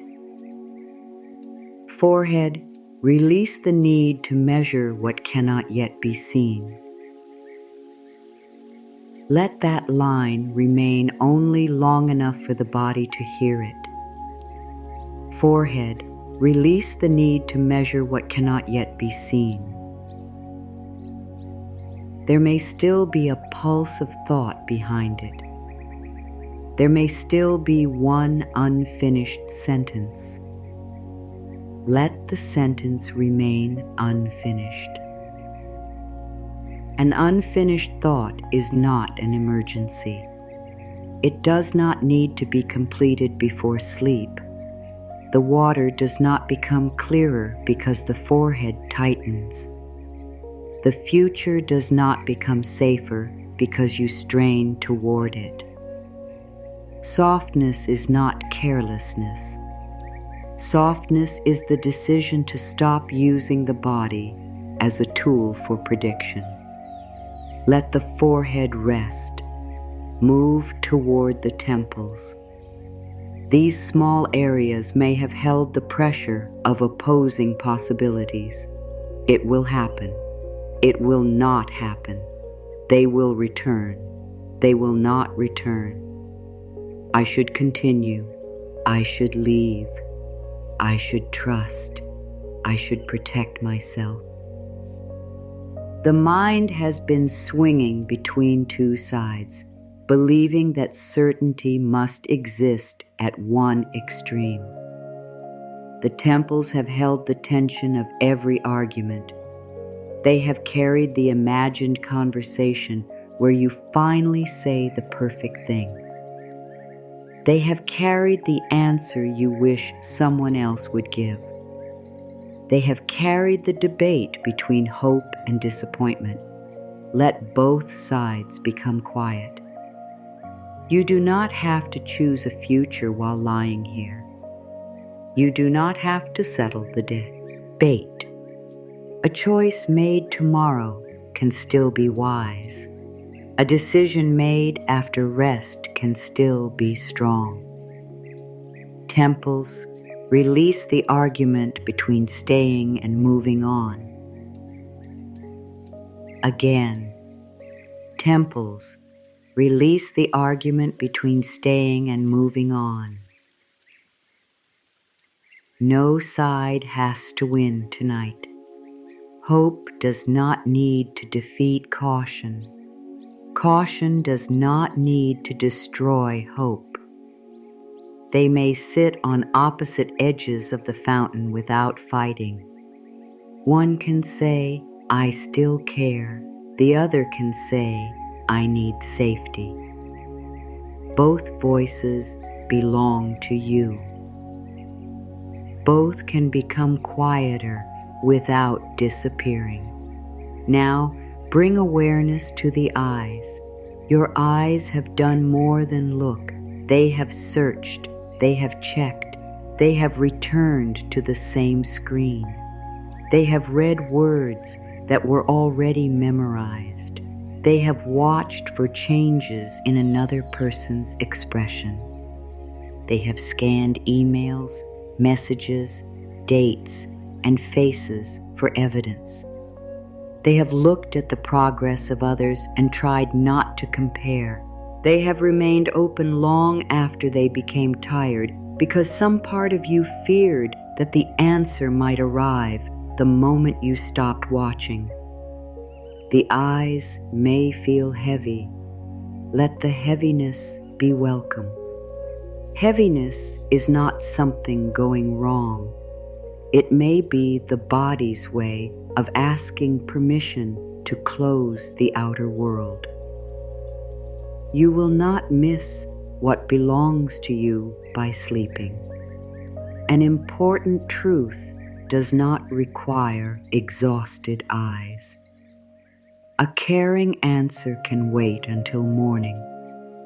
A necessary action can be taken when you are more supported.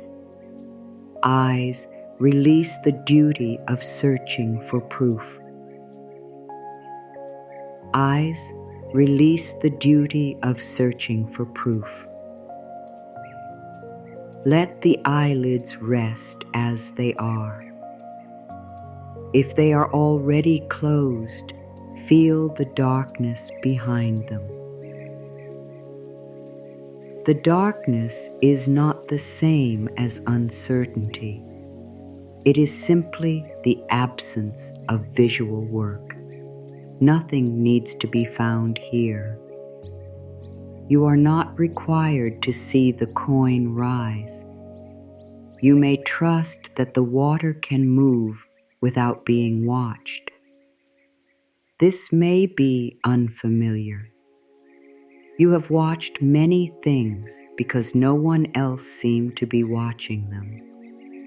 You noticed the changes. You anticipated the needs.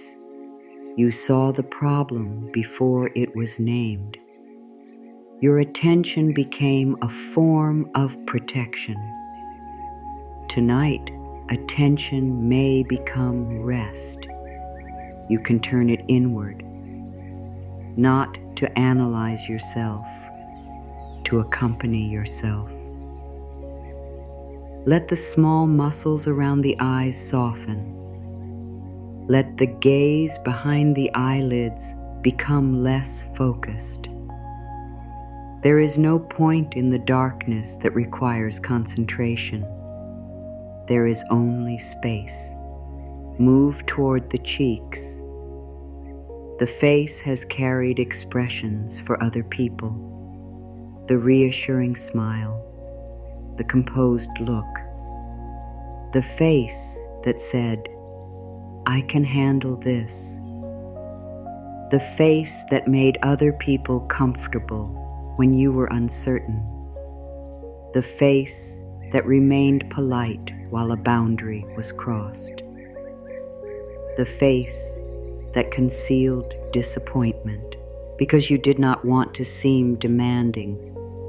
The face that looked calm during conversations you later replayed for hours.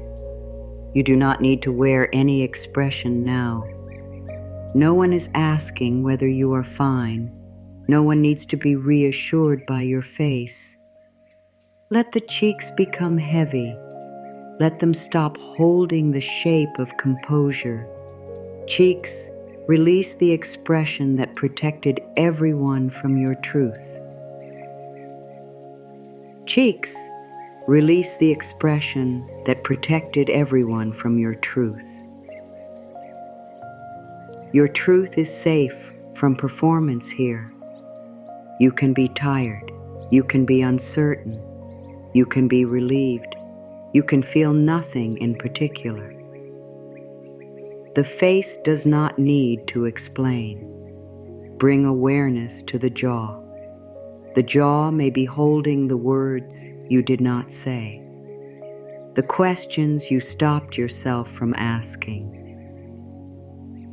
the anger you swallowed because you feared it would push someone farther away, the boundary you softened until it no longer sounded like a boundary, the honest sentence you rehearsed but never delivered, the response you wanted to give when someone told you to be more patient. The jaw may also be holding everything you said too quickly, the message sent from fear, the explanation that became longer than your dignity required, the promise made because you were afraid of being misunderstood. Do not judge either kind of speech. Silence was protection. Over-explaining was protection. The jaw tried to help you keep connection. It believed the right words could prevent loss. It believed a perfect explanation could make someone understand. It believed that if you made your needs gentle enough, they would be easier to honor. The jaw can stop working now. The conversation is not happening in this room. No response is required. Let the upper and lower teeth stop pressing toward each other. Let the tongue rest. Let the mouth be free from the need to prepare the next sentence. Jaw, release the words that do not need to be spoken tonight. Jaw, release the words that do not need to be spoken tonight. A sentence can wait. A boundary can be spoken later with a rested voice. An apology does not have to be offered before you have decided whether one is needed. An explanation does not have to be made to someone committed to misunderstanding. Your silence tonight is not weakness. It is a pause in the exchange. The fountain receives no new coin from your mouth. You are not required to talk your way into being valued. Let the jaw become heavier. Let the mouth soften around the silence. Bring awareness to the space around the ears. These areas have carried what other people said, promises, advice, warnings, excuses, compliments you could not accept, criticism you accepted too quickly, voices saying wait, voices saying leave, voices saying trust the process, voices saying you should have known. Some words entered deeply because they came from someone important. Some remained because they confirmed an old fear. Some were repeated so often that they began sounding like your own thoughts. Tonight, you do not need to sort every voice. Let them move farther from the center. You can listen again tomorrow to what deserves your attention. For now, the only sound that matters is the quiet rhythm carrying you downward. Ears, release the voices that made you doubt your own knowing. Ears, release the voices that made you doubt your own knowing. Your knowing does not need to shout. It may return as a small feeling of openness or contraction. It may return as a sentence you can speak without rehearsing. It may return after sleep. There is no need to force it. Now move toward the throat. The throat is a passage. Words move through it. Breath moves through it. Emotion sometimes stops there when the body is not ready to let the feeling become sound. You may have felt tightness in the throat while saying you were fine. You may have felt it while accepting another delay. You may have felt it when someone offered a vague answer and you knew it was not enough. You may have felt it when you wanted to ask, "Do I matter to you?" You may have felt it when you wanted to say, "This is hurting me." You may have held tears there because the timing seemed inconvenient. You may have swallowed anger because you were trying to remain kind. The throat does not need to hold all of this tonight. You do not have to turn every emotion into words. The body can release a fraction of what has been stored without giving a full explanation. Let the breath pass through the throat as it naturally does. No deep breath is required, no special rhythm, only the breath already happening. Throat. Release the need to make your pain acceptable before it can be heard. Throat. Release the need to make your pain acceptable before it can be heard. Your pain does not need to become elegant. Your boundary does not need to sound beautiful. Your need does not require a perfect reason. When the time comes to speak, you may use simple words. This works for me. This does not. I need clarity. I need time. I am not available for this. I need support. Those sentences are enough. Tonight, the throat rests before it speaks. Let the back of the neck soften.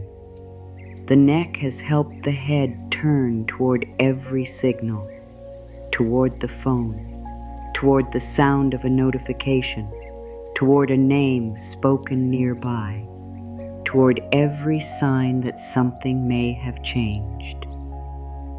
It has also carried the weight of the head while the mind worked beyond its limits. You may feel a small resistance to releasing here. The neck may believe it must remain ready, ready to respond, ready to help, ready to protect, ready to move the moment someone calls. No one needs you to turn toward them right now. The night may hold you without your readiness. Neck, release the habit of turning toward every possible demand. Neck, release the habit of turning toward every possible demand. You are not on call for the future.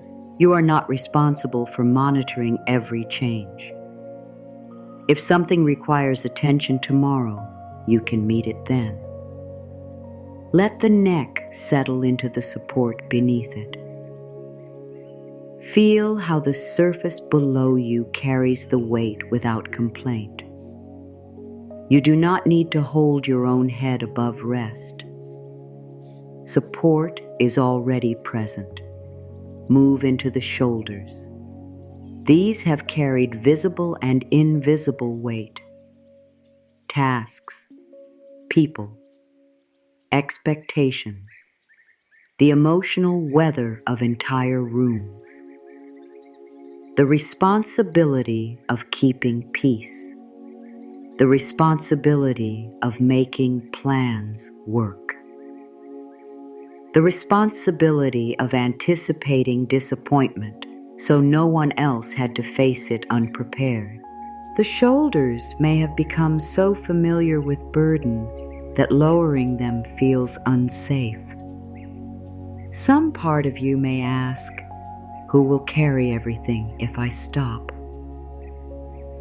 For this moment, everything that can wait is placed beside the fountain, not thrown away, not denied, placed down. The unanswered message, the pending decision, the relationship, the financial concern, the work, the family need, the future conversation. Each can remain outside the body for a few hours. You may pick up what belongs to you later. You may discover that some of it never belonged to you. Let the shoulders descend by the smallest amount. No dramatic movement. 1 degree is enough. Shoulders, release the burden of carrying what other people have not chosen to carry. Shoulders, release the burden of carrying what other people have not chosen to carry. You cannot complete another person's part of the exchange. You cannot make someone communicate by carrying both sides of the conversation. You cannot create readiness in someone who avoids it. You cannot force a system to move faster through tension in your muscles. You cannot secure love by holding more pain. Let the shoulders hear this. Their effort has been honorable. Their effort may end for tonight. Feel the shoulder blades spread against the support beneath you. The body is not falling apart. It is being held. Move slowly down the arms. The upper arms have lifted, carried, reached, and held. They have embraced people. They have completed work. They have pulled burdens closer because leaving them unattended seemed impossible. Let the arms become heavier. They do not need to reach the fountain. The water is coming toward the hands. Arms, release the habit of reaching for what has not reached toward you. Arms, release. The habit of reaching for what has not reached toward you. There is no shame in having reached before. You reached because you cared. You reached because possibility was meaningful. You reached because connection mattered. Now you are learning to recognize mutual movement. You may remain open without extending yourself beyond your limits. Let the elbows loosen. They do not have to keep the arms ready. Let the forearms settle. They have typed messages, held devices, carried bags, prepared meals, completed forms, supported other people. Tonight, they can become still. Forearms, release the work of keeping the future in motion. Forearms, release the work of keeping the future in motion. The future is larger than your effort. It includes other people's choices. It includes circumstances you cannot control. It includes paths not yet visible. Your effort matters. It does not have to become the only force. Return to the hands. You have visited them before, but the body may be ready to feel more now. Notice the palms. Notice the fingers. Notice whether one hand feels different from the other. There is no correct sensation. Warmth, coolness, tingling, heaviness, nothing noticeable. Every response is acceptable.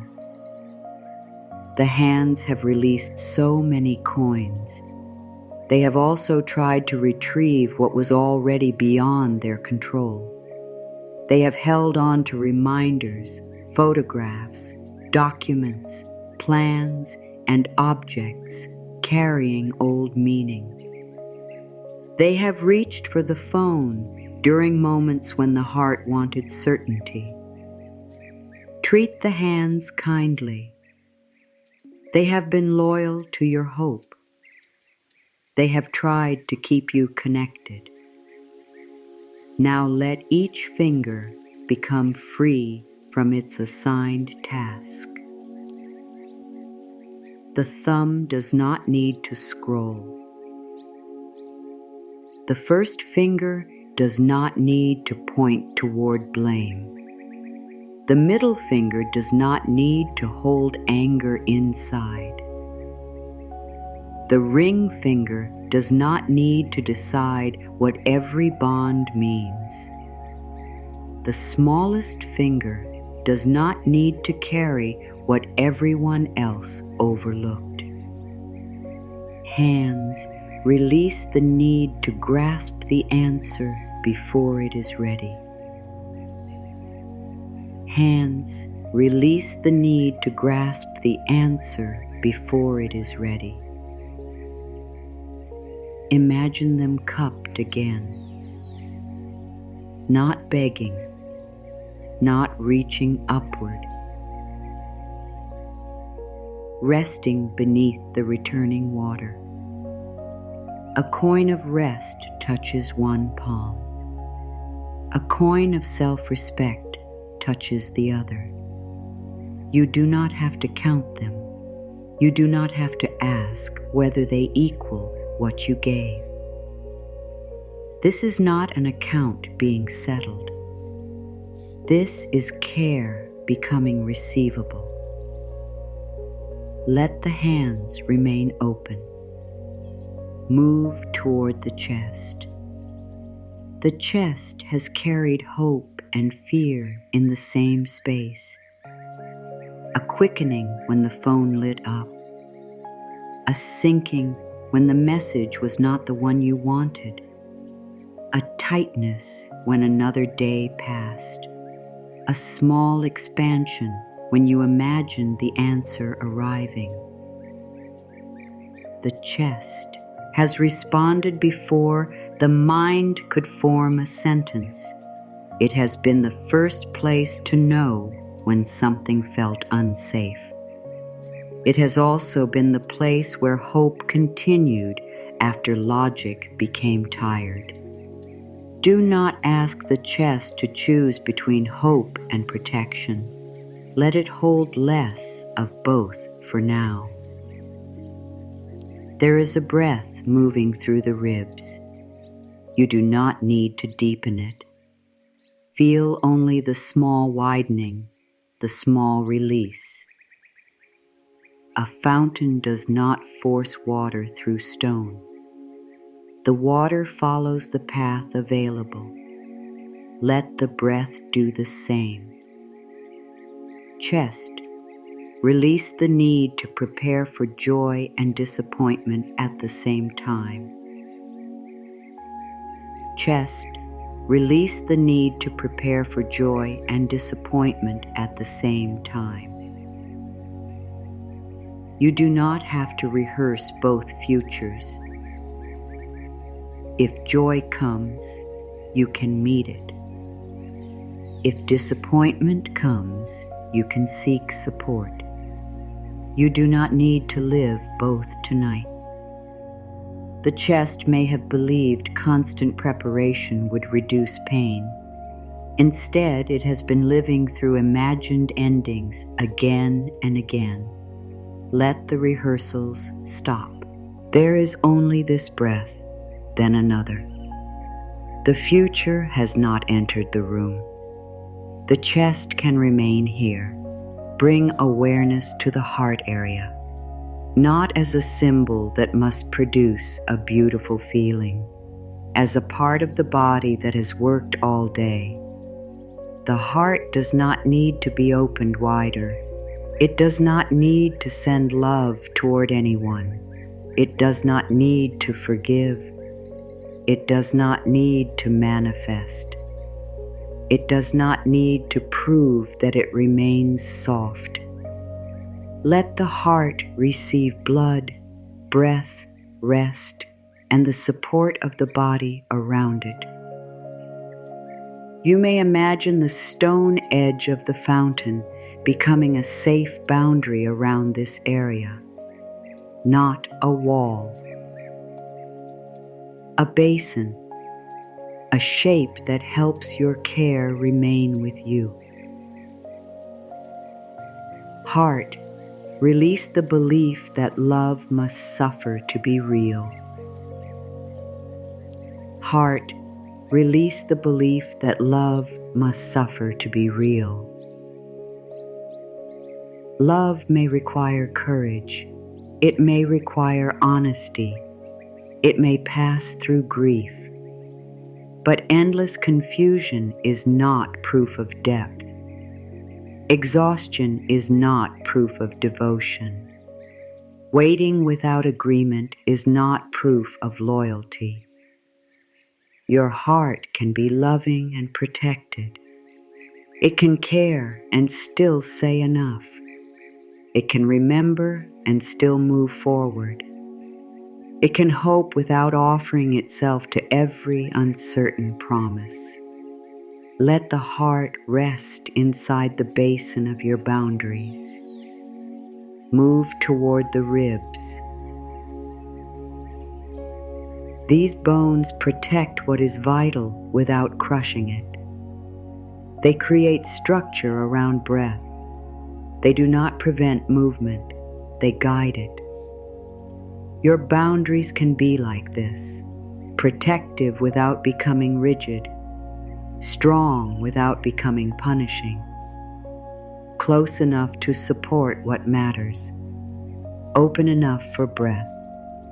Ribs, release the fear that boundaries will stop love from reaching you. Ribs, release the fear that boundaries will stop love from reaching you. What is caring? See and approach with respect. What is honest can meet a clear edge. What belongs in your life does not require the destruction of every limit. Let the ribs move as they move. Small, steady, enough. Bring awareness to the upper back. This part of the body has carried what remained behind you. Old conversations, old versions of yourself. The feeling that you should have seen something sooner, the weight of hindsight. You may have looked back so often that the past began traveling with you. The upper back carried the effort of supporting what could no longer be changed. You do not have to erase the past. Let it become history rather than a constant instruction. Upper back, release the weight of what you believe you should have known. Upper back, release the weight of what you believe you should have known. You knew what you knew. You saw what you were ready to see. You acted with the resources available then. New understanding does not prove old stupidity. It proves that you continued learning. Let the upper back widen against the surface beneath you. What is beneath you holds what was behind you. You do not have to hold both. Move lower toward the center of the back. This area may carry the fear that support could disappear. You became your own support. You learned to continue. You learned to solve. You learned to stand after disappointment. These abilities matter. But self-reliance does not mean support must always come from inside you. The bed supports you now. The room supports your stillness. The night creates a pause. People, resources, and guidance may support you tomorrow. Middle back, release the belief that everything depends on your strength alone. Middle back, release the belief that everything depends on your strength alone. Strength can include leaning. Strength can include asking. Strength can include resting before making the next choice. Strength can include admitting that something is too heavy You do not lose dignity by receiving support. The returning water was never meant to reach only your hands. It may move through every part of the body that forgot how to be carried. Bring awareness to the stomach. This is where uncertainty may have become physical, a knot, a hollow feeling, a turning, a hardness, a sense that something is about to happen even when the room is quiet. The stomach responds to what cannot be predicted. It may have been trying to digest words without clear meaning. Mixed signals, almost promises, delayed decisions, explanations that did not fit the facts. You do not have to digest what another person refuses to make clear. Some confusion belongs to the situation. It does not all belong inside your body. Let the stomach soften as much as it can. Do not force it flat. Do not demand complete ease. Offer it less work. Stomach, release the fear that uncertainty must be solved before you are safe. Stomach, release the fear that uncertainty must be solved before you are safe. Safety may not be complete, but some safety exists here. The bed beneath you, the breath continuing, the choice not to act from panic tonight, the ability to seek help when needed, the boundary that can be spoken, the option to leave what harms you. Let the stomach receive these small facts. The body does not need a perfect future to feel 1 degree safer in the present. Move toward the lower back. This area may carry practical fears. Money, work, home, health. Responsibilities that cannot be solved with comforting words alone. You do not need to pretend these concerns are imaginary. Practical problems deserve practical support. Rest does not deny them. Rest helps you meet them with more of yourself available. Lower back. Release the demand to solve every practical fear during the night. Lower back. Release the demand to solve every practical fear during the night. Tomorrow may hold calls, plans, appointments, documents, conversations, or decisions. Tonight holds recovery. Recovery is not avoidance. It is part of preparation. Let the lower back become heavy. Let it be supported. Now bring awareness to the hips. The hips carry movement. They help you turn. They help you step toward what is next. They may also hold the fear of changing direction. You invested time. You gave care. You waited. Turning away may feel like admitting failure. Turning towards something new may feel disloyal to the future you once imagined. The hips may be holding you between two paths. You do not need to take a step tonight. You only need to release the belief that you are trapped in one direction. Hips, release the fear that changing direction makes the journey meaningless. Hips, release the fear that changing direction makes the journey meaningless. A path can matter without becoming your final path. A hope can be sincere without becoming your permanent obligation. You can honor what you wanted and still choose differently. You can carry the lesson without carrying the waiting forever. Let the hips become heavy. Let them stop preparing to run toward the answer. Let them stop bracing against change. They may rest at the fountain's edge. Tomorrow they can help you stand. Tomorrow they can help you turn. Tomorrow they can help you walk toward what meets you with honesty. For now, there is no movement to make. The upper body has released some of its work. The forehead no longer needs to measure. The eyes no longer need to search.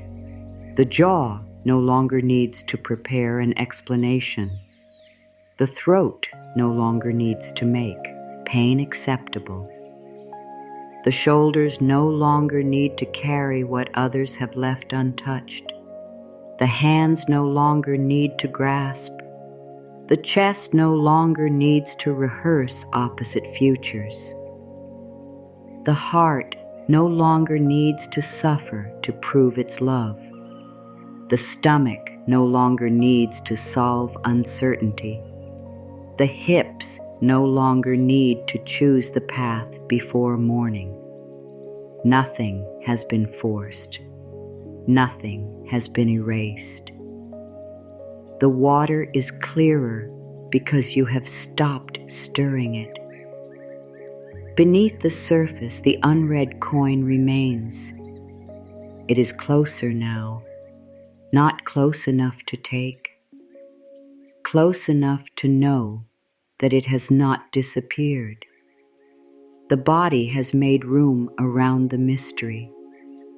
The lower half of you is waiting for the same permission.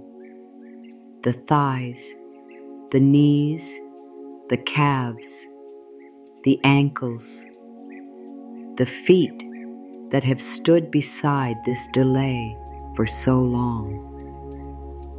They will release next. For now, let the entire body from forehead to hips settle into one simple truth. You are not required to carry tomorrow while resting inside tonight. Let that truth move below the hips. Let it reach the thighs. The thighs have carried you through days when you felt certain and days when you had no idea what came next. They have helped you stand during conversations that changed something inside you.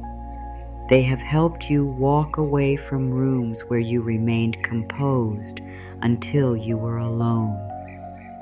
They have carried you toward people you loved. They have carried you back from people who could not meet you. They have kept moving while one part of your heart remained beside an unanswered question. The thighs may still be preparing for motion. They may be ready to rise, fix, check, return, or begin again. No motion is required now. You have reached the part of the night where movement can become weight. Let the thighs become heavy. Let the muscles stop preparing for the next demand. Thighs, release the effort of carrying the waiting forward. Thighs, release the effort of carrying the waiting forward. The waiting can remain where it is. You do not have to bring it into every room tomorrow. You do not have to take it into breakfast. You do not have to carry it through every conversation. You do not have to let one unanswered part of life sit inside every other part. The delay may still exist when morning comes. It does not have to occupy the whole day. Your legs may carry you toward work, sunlight, water, food, people, help, and choices. They do not have to carry you back into the same circle of fear. Let the thighs settle. Move toward the knees. The knees help you bend without breaking. They support the change between standing and resting.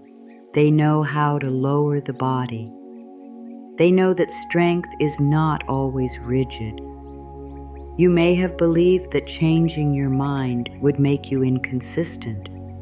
You may have believed that bending would mean surrender.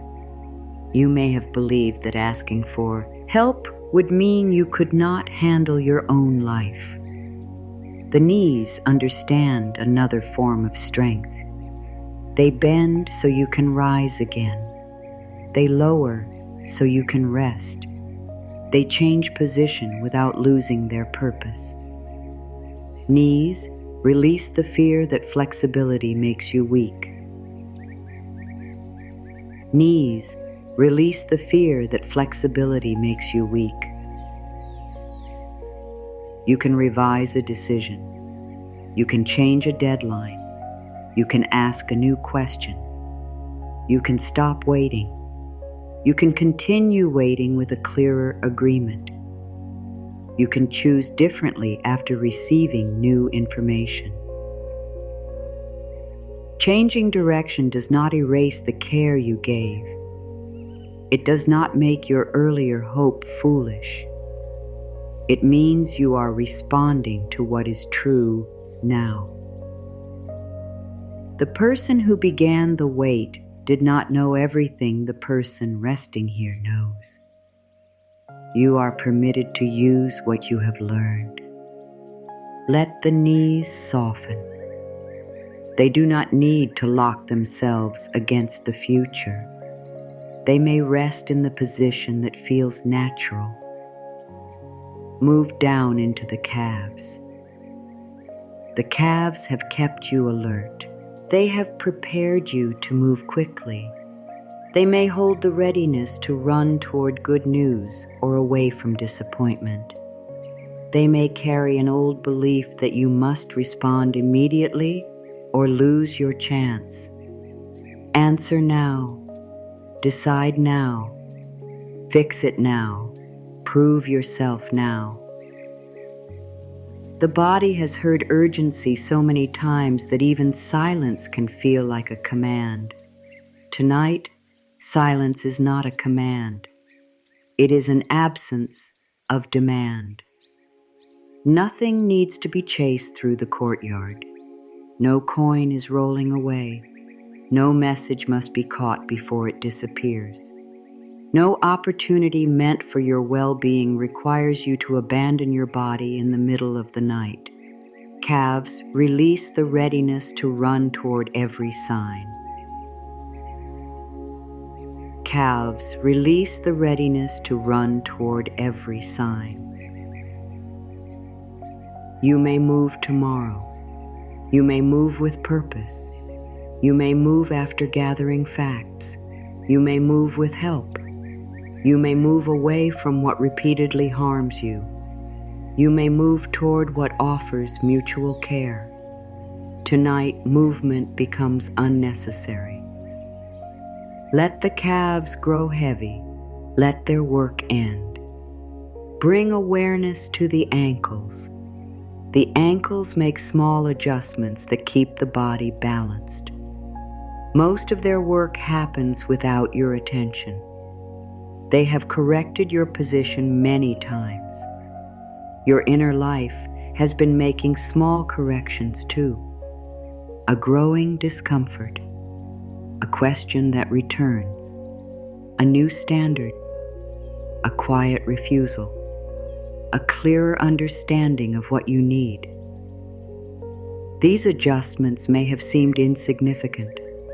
Together, they have changed your balance. You may no longer be able to stand comfortably inside an old pattern. This is not failure. The old arrangement may no longer fit the person you are becoming. Ankles release the need to balance what was never equal. Ankles, release the need to balance what was never equal. You cannot create mutuality by shifting all the weight onto yourself. You cannot balance a relationship while the other person refuses to stand in it. You cannot balance work that takes everything and returns no sustainable support. You cannot balance a promise against repeated behavior forever. Balance requires more than your adjustment. Let the ankles become still. You do not have to compensate for every imbalance tonight. Now move into the heels. The heels have absorbed the impact of each step. They have met the ground again and again. They may hold the memory of hard landings, the answer that hurt, the person who left, the payment that did not arrive, the plan that changed suddenly, the hope that fell farther than you expected. Your body remembers impact. This may be why it braces even when nothing is happening. It expects another hard landing. Let the heels feel the surface beneath them. You are already down. There is nowhere to fall from this resting position. The bed receives the weight. The floor beneath the bed receives the bed. The earth beneath the building receives everything above it. You are held by layers you do not have to create. Heels, release the memory of every hard landing. Heels, release the memory of every hard landing. The memory may remain. The bracing can lessen. You do not need to relive the impact in advance. If difficult news comes, you can meet it with support. If good news comes, you can meet that too. Neither needs rehearsal now. Move toward the arches of the feet. The arches carry weight through a shape that includes space. They are strong because they are not flat against every surface. There is room inside their structure. Your life also needs room. Room where no one is asking for an answer. Room where productivity is not the measure of worth. Room where care does not have to become service.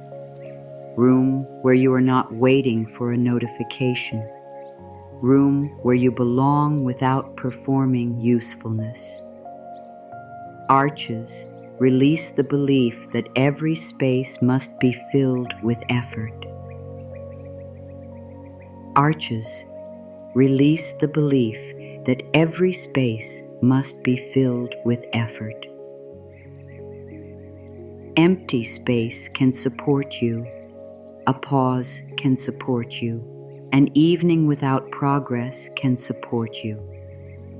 A question without an immediate answer can support deeper truth. The open hand is useful because it contains space. The fountain basin receives because it contains space. You may receive because there is space in you that no longer needs to be filled with fear. Let the arches rest. Bring awareness to the soles of the feet. These are the places that meet the path. They have carried you over ground you chose and ground you never expected to cross. They have stood in waiting rooms. They have stood near departures. They have stood in kitchens while you tried to act normal. They have stood beside beds where sleep would not come. They have walked through ordinary days carrying private uncertainty. Thank them without asking for another step. The path does not need your feet tonight. The fountain does not require you to circle it again. Souls, release the road you have been walking in your mind. Souls, release the road you have been walking in your mind. No more pacing between hope and fear. No more returning to the same imagined conversation. No more walking ahead to futures that have not arrived.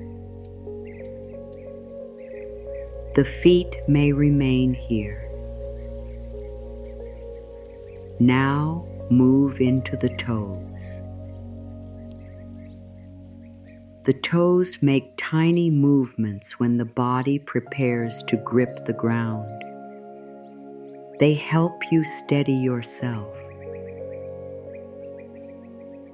They may still be holding the smallest pieces of tension, the fear of losing balance, the fear of being surprised, the fear that rest will make you less prepared. Let each toe loosen. No one needs to see the movement. It may be too small to feel. Offer the instruction anyway. Toes, release the need to grip the path before it appears. Toes, release the need to grip the path before it appears. The path will meet your feet when it is time to walk. You do not need to hold tomorrow in place. Let the feet become quiet. Let the legs become heavy. Let the hips remain supported. Let the lower back rest. Let the stomach stop negotiating with uncertainty. Let the chest stop rehearsing. Let the shoulders stop carrying. Let the hands remain open. Let the jaw remain free from explanation. Let the eyes remain free from proof. Let the forehead remain free from measurement. The whole body is beside the fountain now, not standing, resting. The water is close enough to hear. It moves without urgency. It rises. It crosses the worn stone. It falls into the basin. It gathers around the coins. Nothing in the fountain is rushing to become visible. Nothing is trying to prove that it exists. The water does not ask whether you believe in it. It continues its quiet movement. The unread coin has risen closer to the surface. The second mystery is ready to close. You were told that this coin was never thrown by you. It did not come from the person you waited for. It is not payment for your suffering.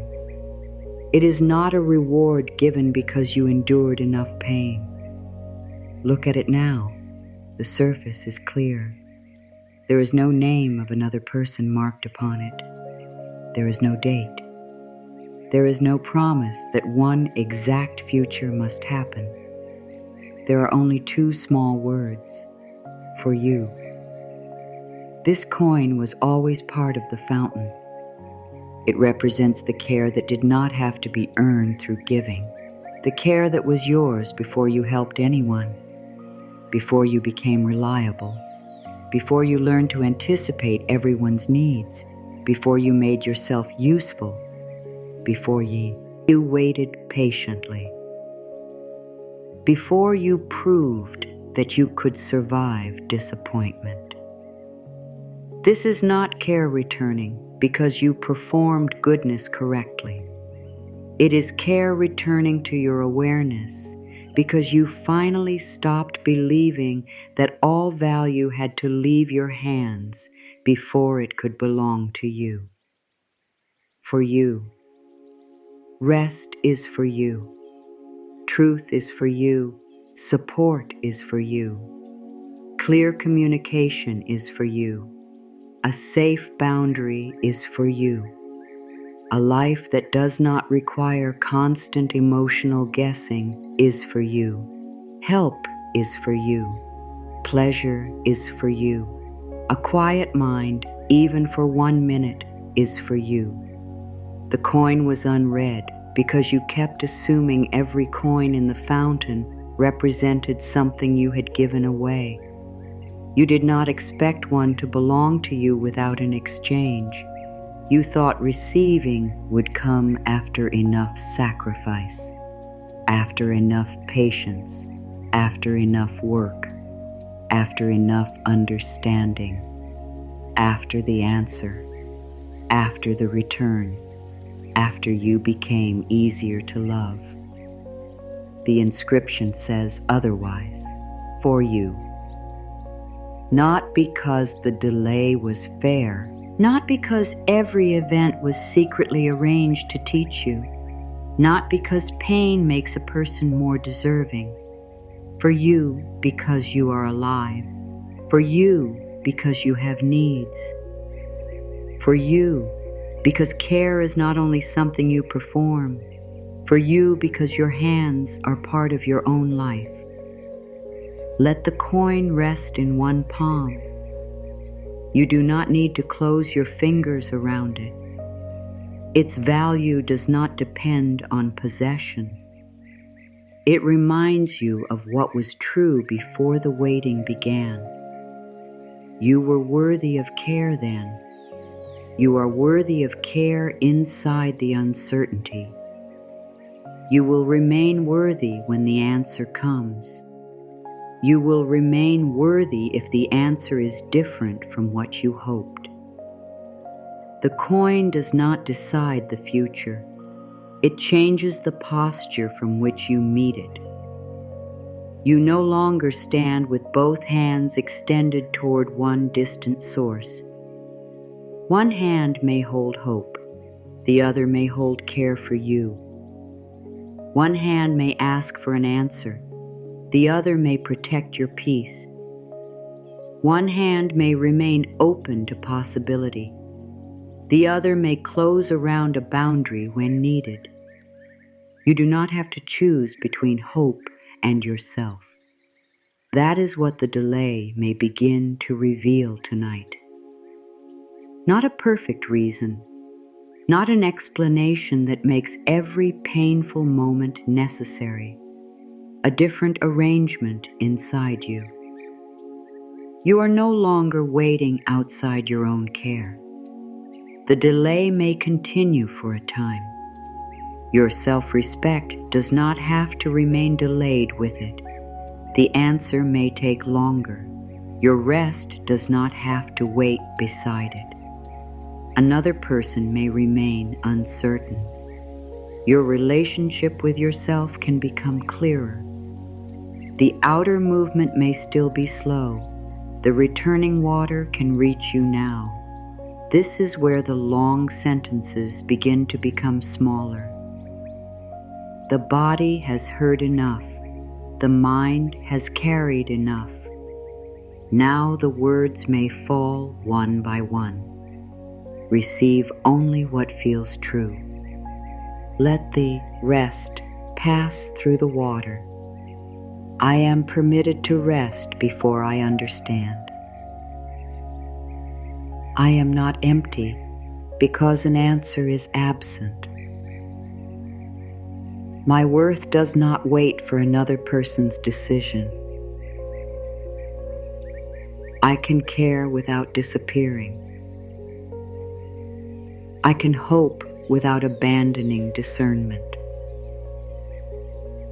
I can pause without losing my path.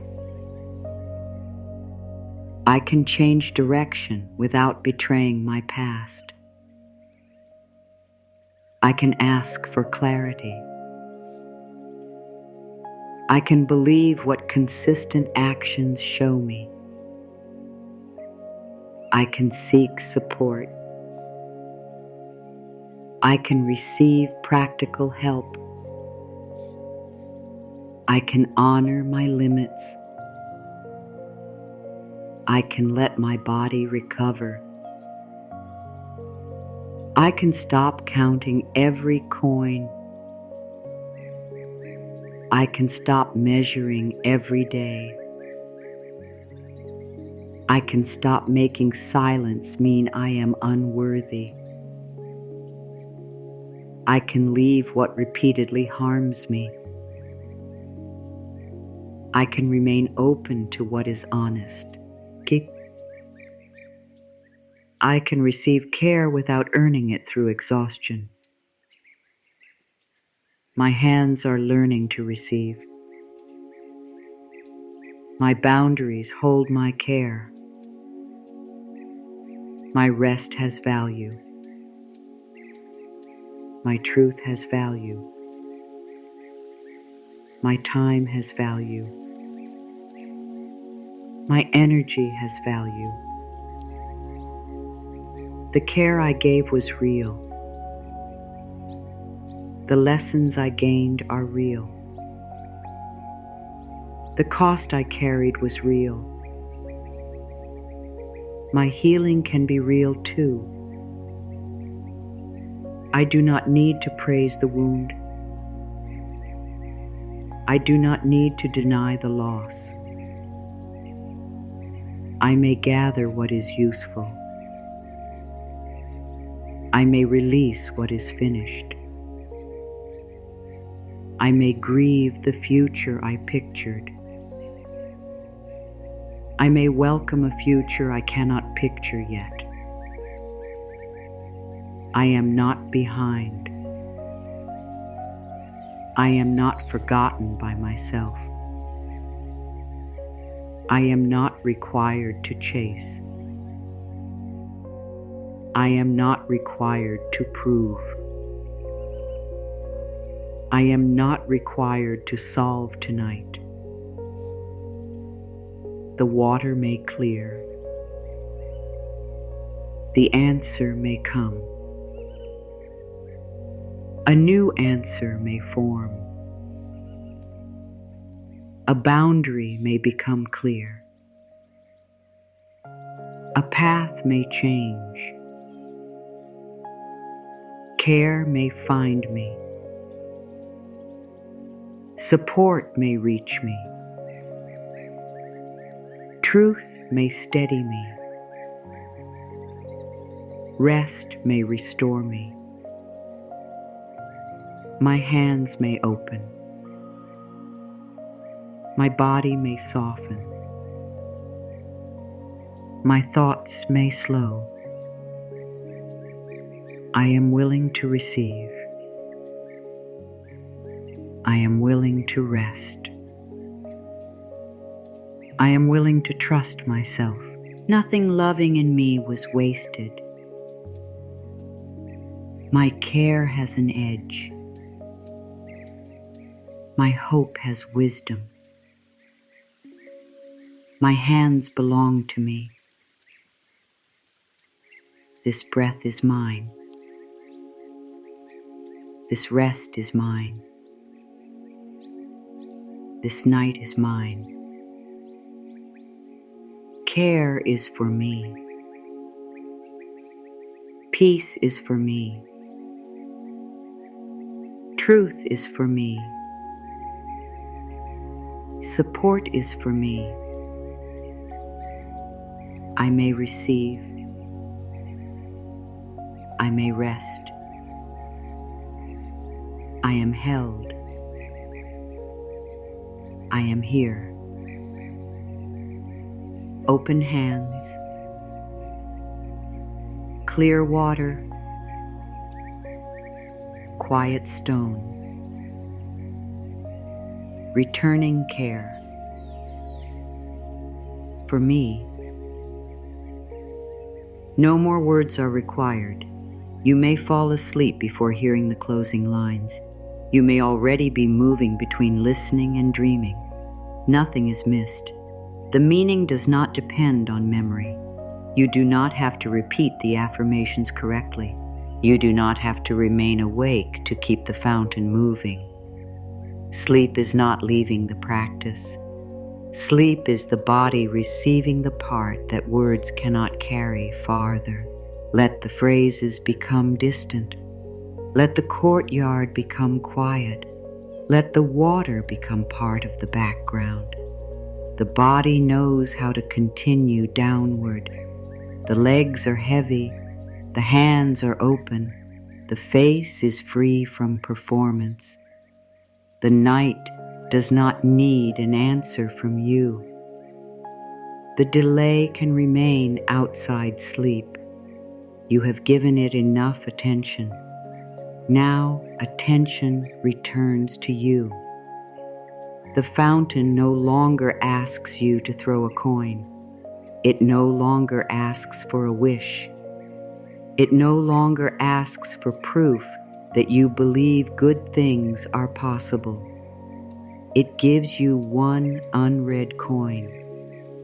For you, take only the meaning. Leave the effort. The care you offered may return through people, choices, support, boundaries, clarity, and rest.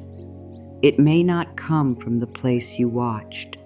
It may not resemble the future you planned. You do not need to decide its form tonight. You only need to stop refusing every small arrival because it is not the one dramatic answer you expected. A peaceful breath counts.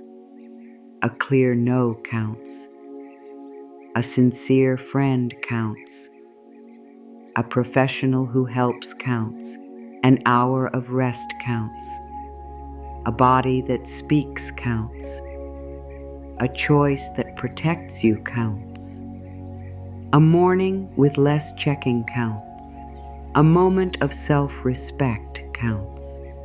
These are not replacements for every practical need. They are signs that your life contains more than the delay. Let tomorrow contain practical action where practical action is needed. Let tomorrow contain support.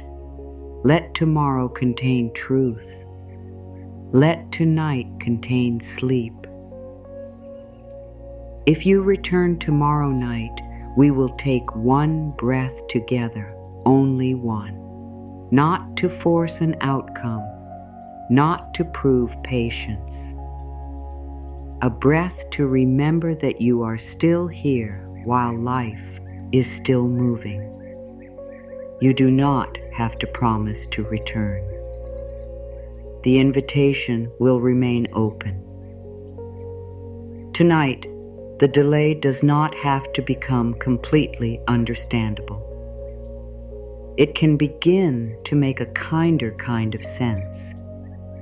It may be the space where an old pattern became visible.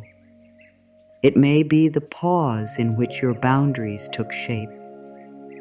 It may be the moment your hands stopped reaching long enough to discover that care could move toward them. It may be protecting a truth.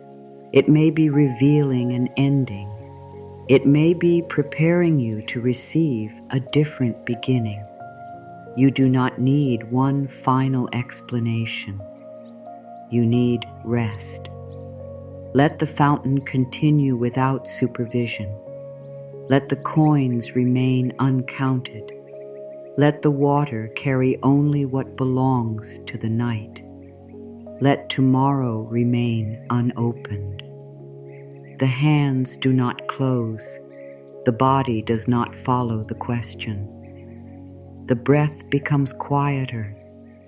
The stone holds the water. The water holds the light. The light asks nothing. All is well. The fountain is quiet. Your hands are open. The last coin rests where care can reach you. The water has found your open hands.